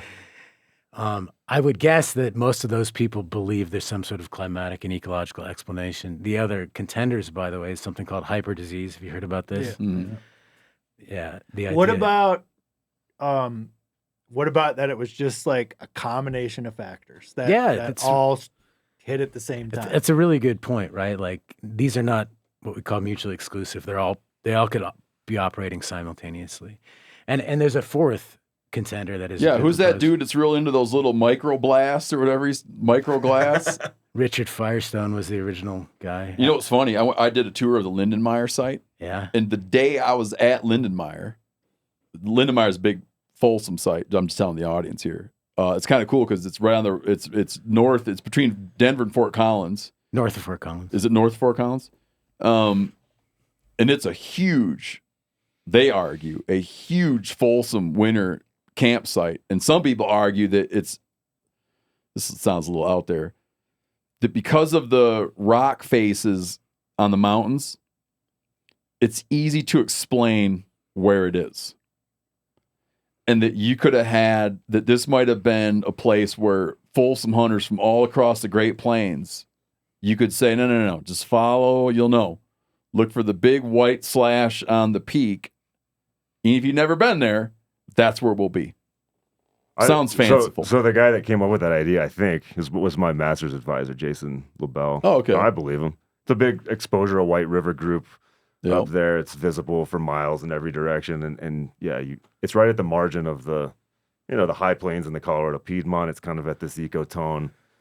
It all makes sense to me. It's the biggest Folsom site that exists for sure. It's the capital of the Folsom world, I would say. When I was there was a dude, because they've done all the stratigraphy there. So they've done a lot of dating on stuff. And there was a guy there collecting those little things he's looking for to prove that it was like that the Pleistocene extinctions were some kind of bombardment of comets. Comets killed them all. You didn't even put Todd that in your list. That.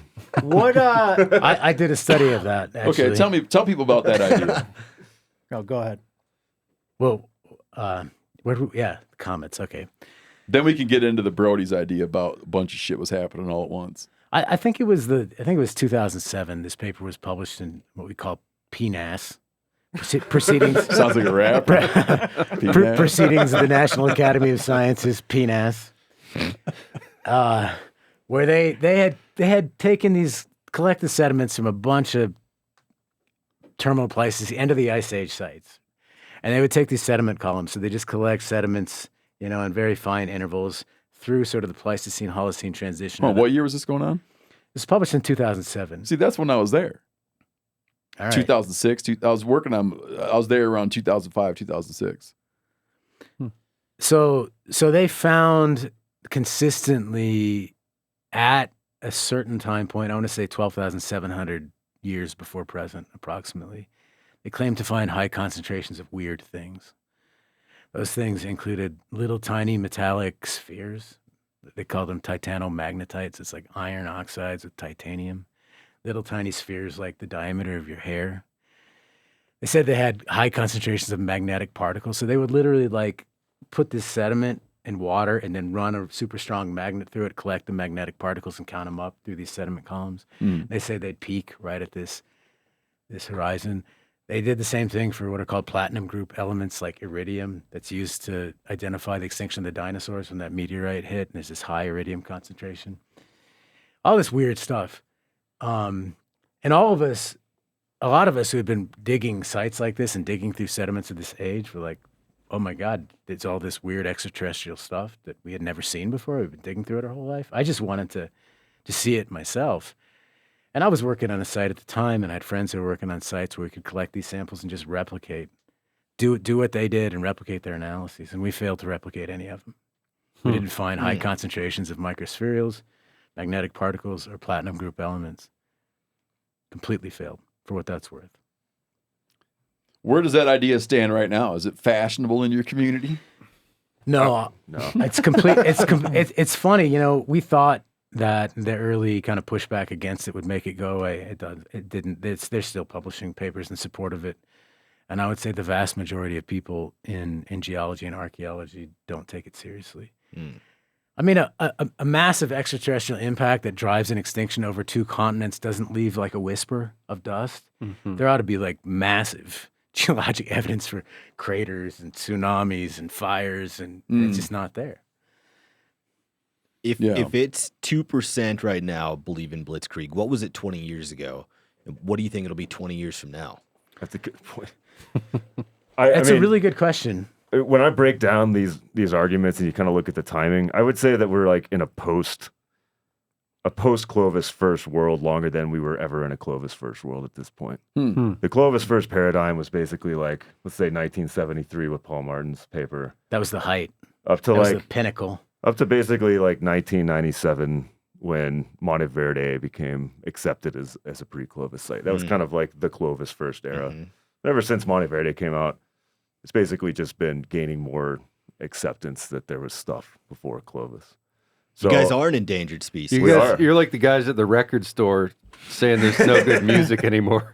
Our habitat's fragmented. There's like a relic population in Kansas, some in Alaska. I have this sort of maybe schizophrenic perspective about it. Like sometimes I look at the record and I kind of feel like Neo in the Matrix. Like I can see something that nobody else can see. Like, oh my God, it's so obvious that Clovis is first. And then half the time I feel like a guy with a tinfoil hat, like believing in crazy conspiracies. Like, why the hell can't I see what everybody else sees? What would need to happen to convince everyone else to agree with you? Oh, no, that'll never happen. I mean, archaeology, the record is too crappy. We all look at the same evidence and interpret it like completely differently. It's pretty amazing that way. We're never going to get consensus. But there's a thing that could happen that would work the other way. For sure. Oh, yeah. A thing that could happen to work the other way is someone finds a bulletproof 17,000-year-old site. Yeah. Bulletproof. Yeah. Then For you'd be sure. like, oh, okay. Absolutely. Yeah. I would love for that to happen, honestly. It'd be great to open up this whole other world that we knew nothing about, a whole other record to study. I don't think that's happened yet. You know, if I had to crystal ball it, and I always put it like this, just to make a graphic, like God has a gun to your head. And he says, what happened to the megafauna? And he knows because he's omniscient. And you have to guess right or else you die. So the screws are to you. There's no room for playing games. I would say in that moment, my life's on the line, right? I would say something was going on where there was turmoil. Numbers were depressed. There was some upheaval. And into this upheaval came humans and tipped it to extinction. But something was going on where it wasn't like peak. And but maybe it would be like wrong, Steve. It was my creation that forsake me. Sure, you know. But I'm saying, if I had to make a life or death guess. So Vance Haynes made that argument, and he had good, like he worked on these sites in the San Pedro River Valley in Arizona, these beautiful Clovis sites with really well-preserved surfaces, and he thought there's really clear evidence that when people were there at Murray Springs and Laner and Blackwater Draw, that there was a drought. And that these mammoth populations were depressed. They're kind of stuck to these water holes, and people were just basically the coup de grace. And it's a really good argument for the Southwest, but we're talking about the Southwest in two massive continents, right? So again, if we're going to have some kind of ecological upheaval that spans 2 continents from the Amazon to the East Coast, what is it? I also feel like we haven't talked about Alaska yet. Oh, hit me with some Alaska stuff, man. So, like, there are pre-Clovis sites in the Western Hemisphere. They're in Alaska. That's exactly where it makes where you'd sense, expect right? to be. Yeah. Mm-hmm. There's clear evidence of human occupations, clear campsites, about 14,200 years old. They contain mammoth remains. They contain these little microblades, seemingly among the first technologies that people brought here from Northeast Asia. You see the same technology in Northeast Asia, It's exactly what you'd expect for the first people in the Western Hemisphere. They're carrying Asian technology and living in Alaska. And exactly when you'd expect to see them, too. And That's a good point, man. And it coincides with, we did a study back in 2015 looking at when megafaunal populations decline between Alaska, United States, south of the ice sheets, and South America. Basically, slightly before we find archaeological evidence for human occupation in Alaska, megafauna starts to decline to extinction. And that's important because when you look at the archaeological survey in Alaska that's been done compared to that's been done south of the ice sheets, it's very slim. There's like 2 highways and a few little patches of archaeological research. And lo and behold, everywhere people look in Alaska, they find pre-Clovis sites, especially in this place called the Tanana Valley and outside of Fairbanks. Just a lot of pre-Clovis evidence there. And we haven't really looked that hard in Alaska. It's a super difficult place to do archaeology, but we found pre-Clovis sites immediately. Despite the 150 years of research we've done south of the ice sheets, very little. And they're normal. Yeah, and they're normal. It's not weird shit. It's like chip stone around hearth features, butchered animal bone. It's normal stuff. And what we call discrete stratigraphic levels, meaning they're just like really clear occupations if you were to look through them. Yeah. Yeah. So do you think those people hit Alaska and just stayed, or did they like some stayed, some get left. absorbed into Clovis, or? I would say they're the ancestors of Clovis. Right. Some stayed and some moved south. Yeah. Have you ever been to or looked at the stuff from the Mesa site? I have the book. Yeah. I've never seen the stuff. Yeah, that's cool. It's That's a not really that's cool not site. as old though. No. It's cool. I went to that Mesa. It's badass, man. Yeah, I listened. You can to just talk picture about it. people wanting to get up on that thing and look around. You know, I didn't go on top of it, but I sat and looked at it. You know, but that's not old, right? It's Pleistocene. It's like maybe 12,000 years old. Something like that. 7 sticks in my head, or I don't know, something. Yeah, maybe 2,000 years after people arrive in Alaska, and it's probably, the argument is those are plains bison hunters coming back north based on the artifact form. That's what they had introduced me to, is this idea of backfill. Yeah, Like that, you get the initial waves of people coming through, but then at some point in time, people move back the other direction. Yeah, back So migration's kind of a ubiquitous clouds thing up that the people record. do. What part of the Americas moved on from Clovis the quickest, and which ones held out the longest? probably the Great Basin was the quickest. As Spencer mentioned, there's some really old stemmed projectile points that some Great Basin archaeologists argue are as old, if not older, than Clovis. You also have Clovis points in the Great Basin, but there's some very old dates on these stemmed projectile points in the Great Basin. I don't know that we have really good age control on post-Clovis projectile point types, except in the Rocky Mountains. And we, at Laprelle, another really cool thing we found was a Folsom point. And we appear to have a single occupation where people killed mammoths, killed bison. It was buried by a flood probably 10 years after they killed that mammoth. And on the same surface, we've got one Clovis point and one Folsom point. This would be the oldest case of Folsom ever found. So, and that would probably be, that's pretty early. We know Clovis persists after that too. So there's like this long period of overlap where both are being made. So there was this, major extinction event with large animals. Like, what happened to the Clovis culture? Like, when that extinction event happened, what happened to them? Did they evolve into other cultures? Did they? I think it's pretty clear now. I mean, it's Folsom and the Rocky Mountains at least. And then other regions of the United States have these other post-Clovis fluted point traditions. Because when you give them these different names like Clovis, Folsom, it's like there was this people and then there was this. Yeah, we should be clear to make that mean? distinction. I mean, Clovis wasn't a people, it was a stone tool technology. Yeah. Where did cell phone people come from? Yeah, and the way I look at it, and like this is like getting into the realm of hand waving, but Folsom points are a lot smaller than Clovis points. If you put them side by side, you oftentimes don't get that when you're just looking at books and illustrations of this stuff. But Folsom points are generally at least half the size of Clovis points. I'm not going to make you go. You didn't bring a Folsom point down. Bro. Just imagine something smaller than that. But you can imagine a scenario, right, where like right here, Clovis points have a distinct function from Folsom points. Yep. Maybe they're a thrusting spear, not an atlatl dart. you introduce another weaponry system into your For toolkit, you folks watching, and they're used at the same time. And for that'll some amount also of time. affect the culture, right? Like, So, I mean, Clovis points basically disappear when the mammoths disappeared, seemingly. So they're probably a pretty closely linked thing, that Clovis points were used to hunt mammoths. And then once mammoths were gone, didn't have much need for them anymore, and people started making these little Folsom points a lot more often. you don't need to hold that. I was just showing you. I want to look But at it. you real wanna quick. look? you very quickly start seeing regional diversification in the way people are making a living. right. And one thing, I visited this site, Fin del Mundo in Mexico, and I visited another site where they found some Clovis points on the surface. And one thing that really struck me there was here you're looking at this Mexican Clovis point, right? You drop that in Wyoming, you wouldn't know it was from Mexico. You drop it in South Carolina, you wouldn't know it was from Mexico.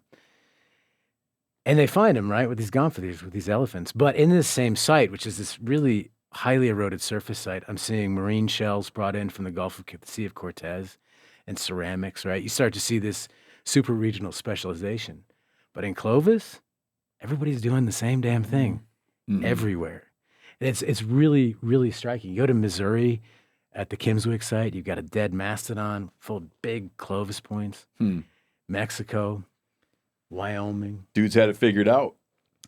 That was the way to make a living, apparently. What at was the going time. on the West Coast?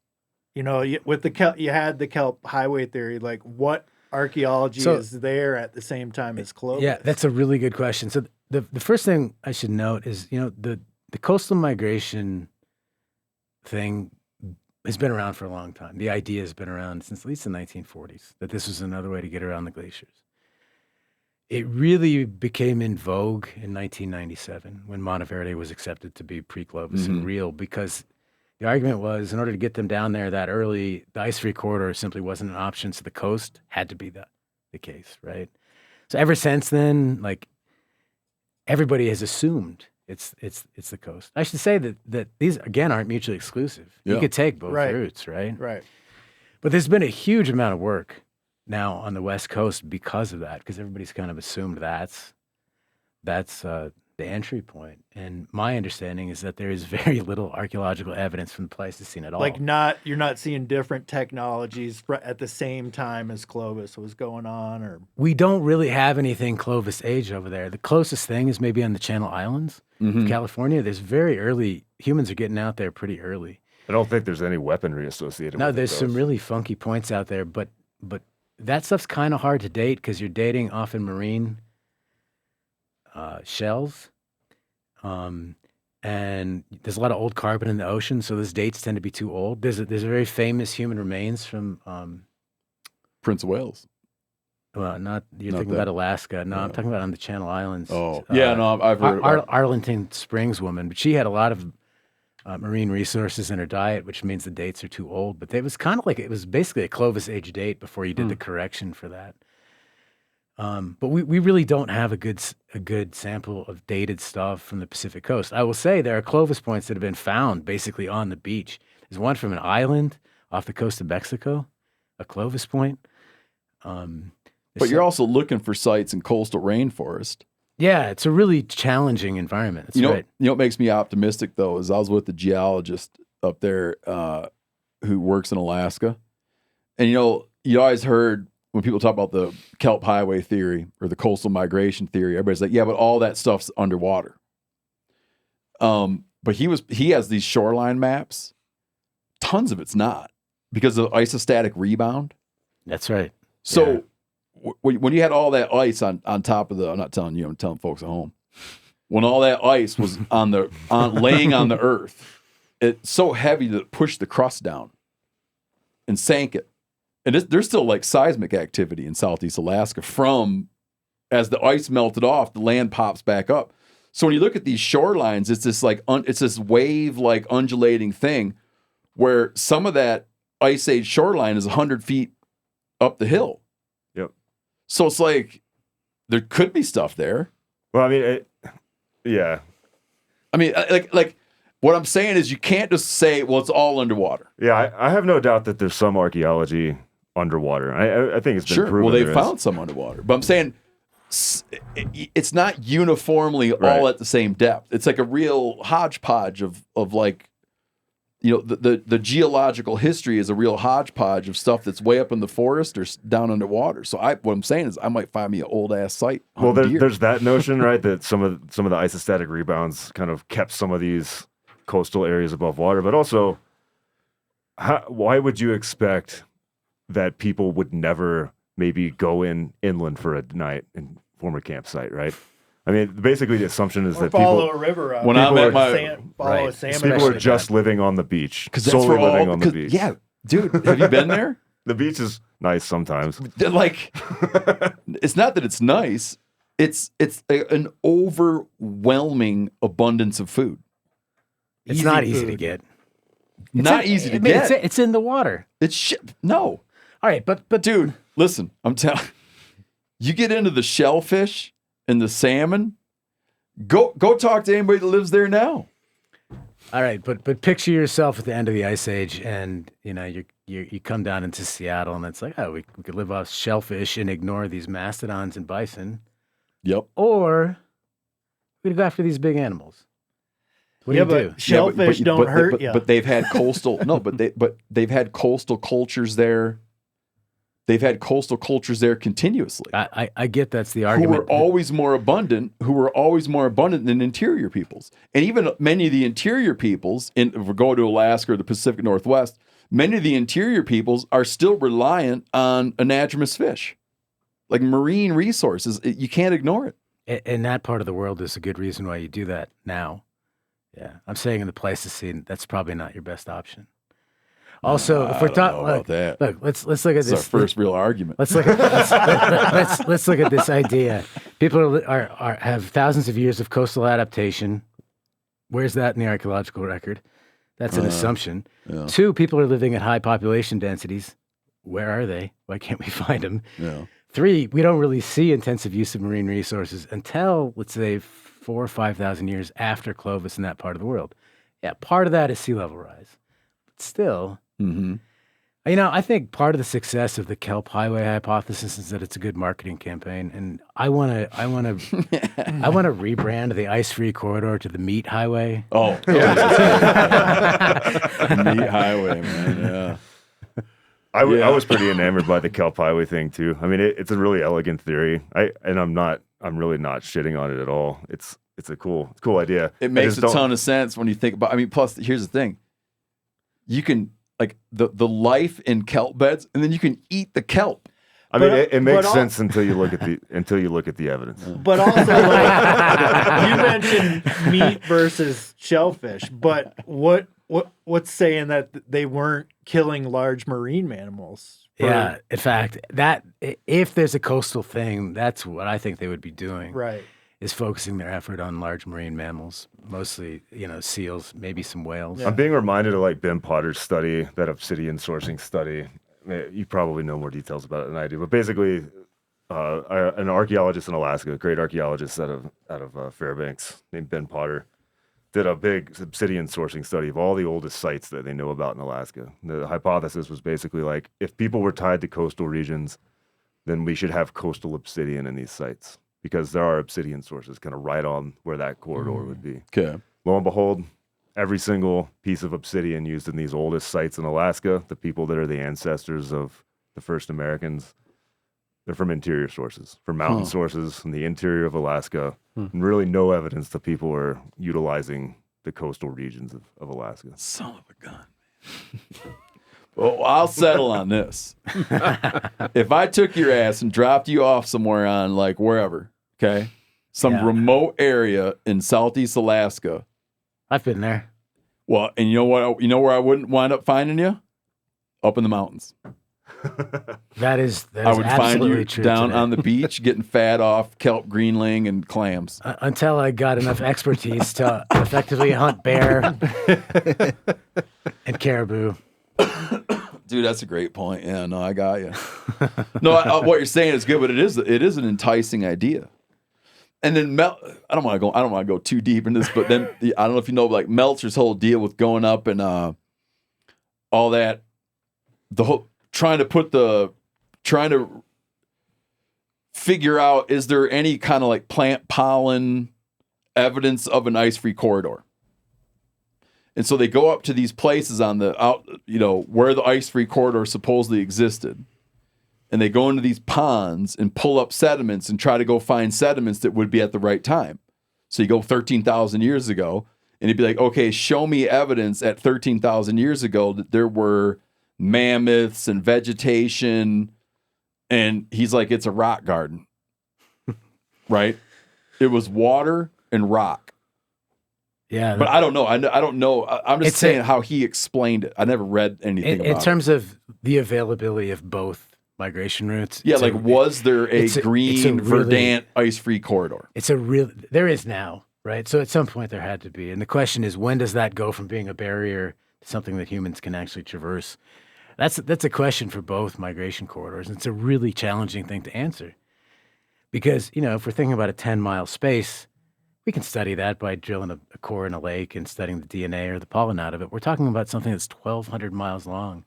Is that what we decided for the ice-free corridor? 9 to 1,200 is what we looked up. That was how wide it is? No, that's the length AI of told it. us. That's the length of it, right? So, how do you know when that thing is open versus closed over a stretch that humans can actually migrate? It's incredibly challenging. And if you date different geologic deposits in different places, you get different answers. And there's a lot of disagreement. The dates that I generally see are anywhere from it was open from 14,500, or some people say it's open around 13,000. What is really clear to me is that it's open right around the time Clovis explodes across North America. Can I bolster your argument for you? Sure, I'd love that. Think about this, man. This is the thing I think about when I think about the Kelp Highway too. Is let's say the ice-free corridor was real shitty, and it wasn't great, but you were making a moonshot, right? You're dying of curiosity. So you start picking into there, and why would someone do that? You'd be like, well, why would anyone take the risk? They wouldn't want to go into marginal habitat. But think about this. Let's go back to the coastal theory. You go to Glacier Bay, or any number of areas in BC, any number of areas in Southeast Alaska, where still today, that ocean-land interface is a wall of ice.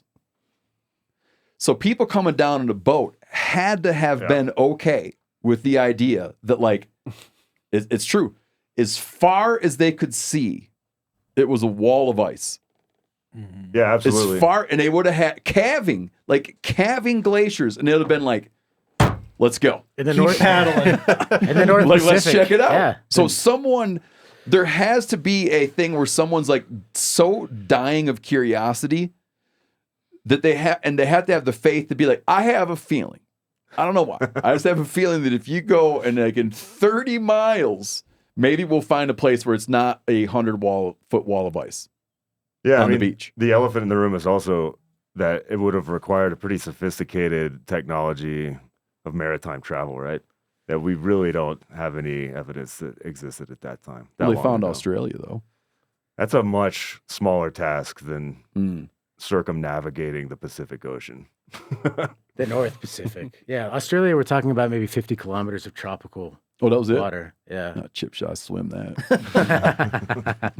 The other thing I think about with this, with coastal versus inland is I've only watched one season of that show alone, but it was a season where this dude had spent some time with some Siberian reindeer herders. He was an excellent outdoorsman.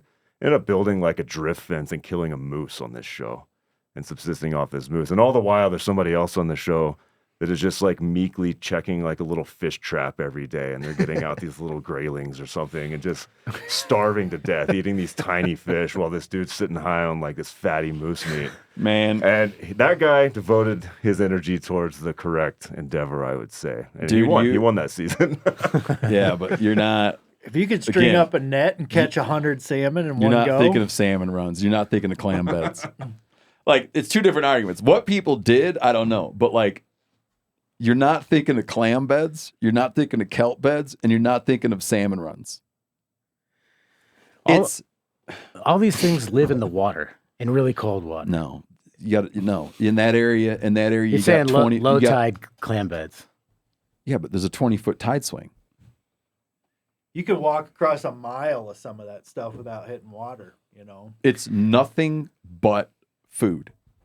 It is nothing but food on those clam beds. I think that people are driven by package size. Giant clam beds.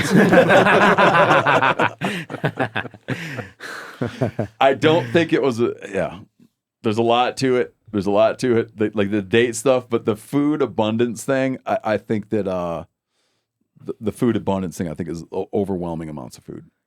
So I don't think that was the problem. You know, what's interesting about this, right, is we're arguing about evidence that doesn't exist in both cases. That's what makes it fun. Maybe that's how we know it's time to stop. You can never be wrong. Is there an explanation for what would have kept that ice-free corridor open? Just the end of the Ice Age. Those Laurentide and the Cordilleran sheets just kind of gradually receded. The Laurentide didn't from each other. recede completely until 6,000 years ago or something, because it grew out of the Hudson Bay, and eventually the last of it disappeared around that time ago. But yeah, it basically by the time it reached a certain point, like winter temperatures wouldn't have pushed it together again, and then it was open. Do we have any Clovis age skeletons of humans? Yes. What are you talking about? What are they like? The Anzac boy. We have from just west of an here. infant from Montana. My apologies for asking. He's 2 years old, the Anzac child, and they just found out he was his mother had a diet that was very similar to what they find with large cats. She was eating big game. So how many Clovis humans do we have? One. That's it. There's one from Mexico that's roughly that age, from a cave in Mexico. Is there? Yeah. Duh, Steve. But it's not clearly not Clovis. It's not clearly Clovis. And Anzac is the one. That's it was found in the 60s or 70s in Wilsaw, Montana, and a bunch of ochre and a bunch of projectile points. Yeah, so her mother, the reconstruction was at least 40% mammoth in his mother's diet, which is a huge amount of mammoth. Isn't that badass? Yeah. And this pisses off Metin Eren and melts her, because people are like, see, they killed all the mammoths. And they're like, well, no, I can see that they were eating mammoths, but how is this telling me they killed them all?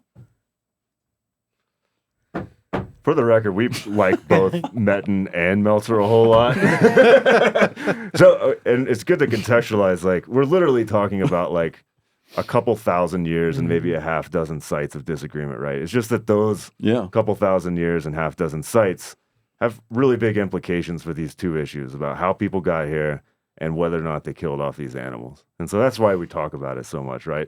Even though like it's like kind of a tempest in a teacup, if you know that phrase. Yeah. A couple people arguing about half dozen sites in a couple thousand years. They do have pretty big implications for the peopling of the Americas. Well, I already told you, this is the primary thing I think about. What was that quote? What was that Dan Fleury's quote? It wasn't his quote, but he told us that quote. The reason the reason they're fighting so much is there's so little at stake. Yeah, exactly. Talking about academics, the reason the arguments are so impassioned is because there's so little at stake. I've heard that attributed to Henry Kissinger. Who did you? But there is a lot. But here, I want to like this. We should have said this in the beginning instead of at the very end. But where this becomes political and where it becomes social and where it becomes cultural, well, it's a lot of places. But one of the places it becomes this is it innately human that we destroy our environment? Right? Is it sort of this innately human ancient practice that we drive things to extinction? Is it just who we are and we've always done it that way? Or did we like become evil later? And so people will look and like Blitzkrieg hypothesis people can look at, let's say, extinctions we're driving now with certain human activities.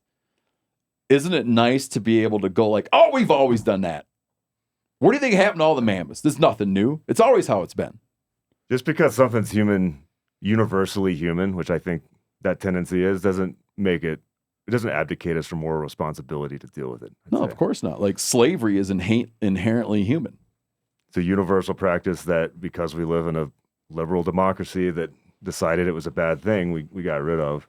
I should know, like, how many places in the world, for instance, have thriving large game populations outside of the American West? Not many. And the only reason we have them here, right, is because there's state-sanctioned conservation laws that have allowed that to happen. Otherwise, we'd be in the same boat. We'd have no big animals left. Yeah. So I think that argument that, like, by acknowledging this, we're kind of surrendering our moral obligation to do something about it. It's not a good argument to make. Just because something has happened forever doesn't mean we need to keep doing it. Can I hit you with one more way where the rubber meets the road? If you turn around and look above your head, you're going to see a war club. That war club was given to us by a guest who didn't sit where you're sitting, but he sat in that seat in our old studio, named Taylor Keene. Okay? And Taylor Keene felt that part of this thing of like he would argue that human history in the New World goes back 50,000 years. Okay? He thinks it's way older. And he thinks that this like 13,000 year Clovis story is a way of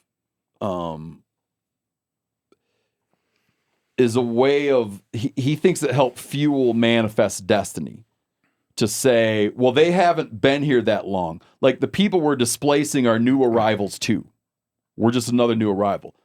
I don't agree with him because I think that if you had gone to sort of like the architects of Manifest Destiny, whether you go back to Jackson, you go back to Jefferson, and you had said, hey, before you do this, bear in mind, Native Americans have been on the landscape 50,000 years, not 13,000 years. They wouldn't have been like, yeah, you're right. You're right. We better all leave and go back to Europe. And also, they wouldn't have been able to comprehend the timeline anyways, because they weren't living on that timeline. So I think that his argument is false, but he feels that this 13,000 year arrival thing, and I've encountered this perspective from a handful of friends of mine who are indigenous friends of mine, that it's meant to sort of, it's meant to kind of it's meant to kind of deflate or call into question indigenous ownership of the landscape, to be like, your people showed up, our people showed up, like no one's from here, people just showed up and they've always been fighting over it anyways. And we're just the latest of another people to come here and fight for it. It's an interesting debate. Let me contextualize it a little bit. So until the Folsom site was discovered, the widespread notion among people that studied this stuff was that Native Americans had only been here about, say, 3,000 or 4,000 years. Yeah. And when the Folsom site came out and there was this revelatory thing that people had been here since the Ice Age, it was of enormous benefit to Native Americans because it established that they'd been here a very long time. 13,000 years is a really long time. 650 human generations, approximately. So, yeah, fast forward almost a century now. Now that 13,000 years old is no longer old enough, you have to keep pushing it back a little further. I think 13,000 years is a really long time, and it's certainly enough time to establish that you have some sort of patrimony over the land of this country. Mm-hmm. I don't quite understand the argument that it's not quite long enough to establish that. It's a really long time. Yeah, it is. The scientific study of the human past in North America has confirmed that the descendant communities today, their ancestors were these people, that they arrived 650 human generations ago. Anzac showed that. Yeah, Anzac did show that, and other human remains. If we look at if we go back to, I assume you guys have ancestry in Europe, and we ask how long do we have ancestry in Europe, it's almost certainly less than that, because there have been multiple populations that have run over Europe repeatedly. Yeah. So 13,000 years is longer than anybody in Europe. Most people in Europe could truly lay claim to some place as a homeland. It's a long damn time. That's an interesting point. Did you know I'm 2% African? I didn't know that. Who told you My that? wife always tells me to keep that down because she said I kind of oversell it. As long as you don't use it as an excuse to get away with any linguistic turns of phrase. She's like, I'd keep that under your hat. She doesn't want it to impact my worldview, Okay, again, join today. I'm going to have you guys tell people. I'm going to remind everybody who you are, then I'm going to have you tell people how to find your work and how to follow what you guys work on. So, Todd Surovell, the director of the George C. Frizen Institute of Archaeology and Anthropology at the University of Wyoming, and Spencer Pelton, the Wyoming State archaeologist and an adjunct at University of Wyoming. So if you find cool stuff in Wyoming, if Call you're either like one of us. if you're like, good Lord, it's a mammoth skull with a stone point stuck in its forehead.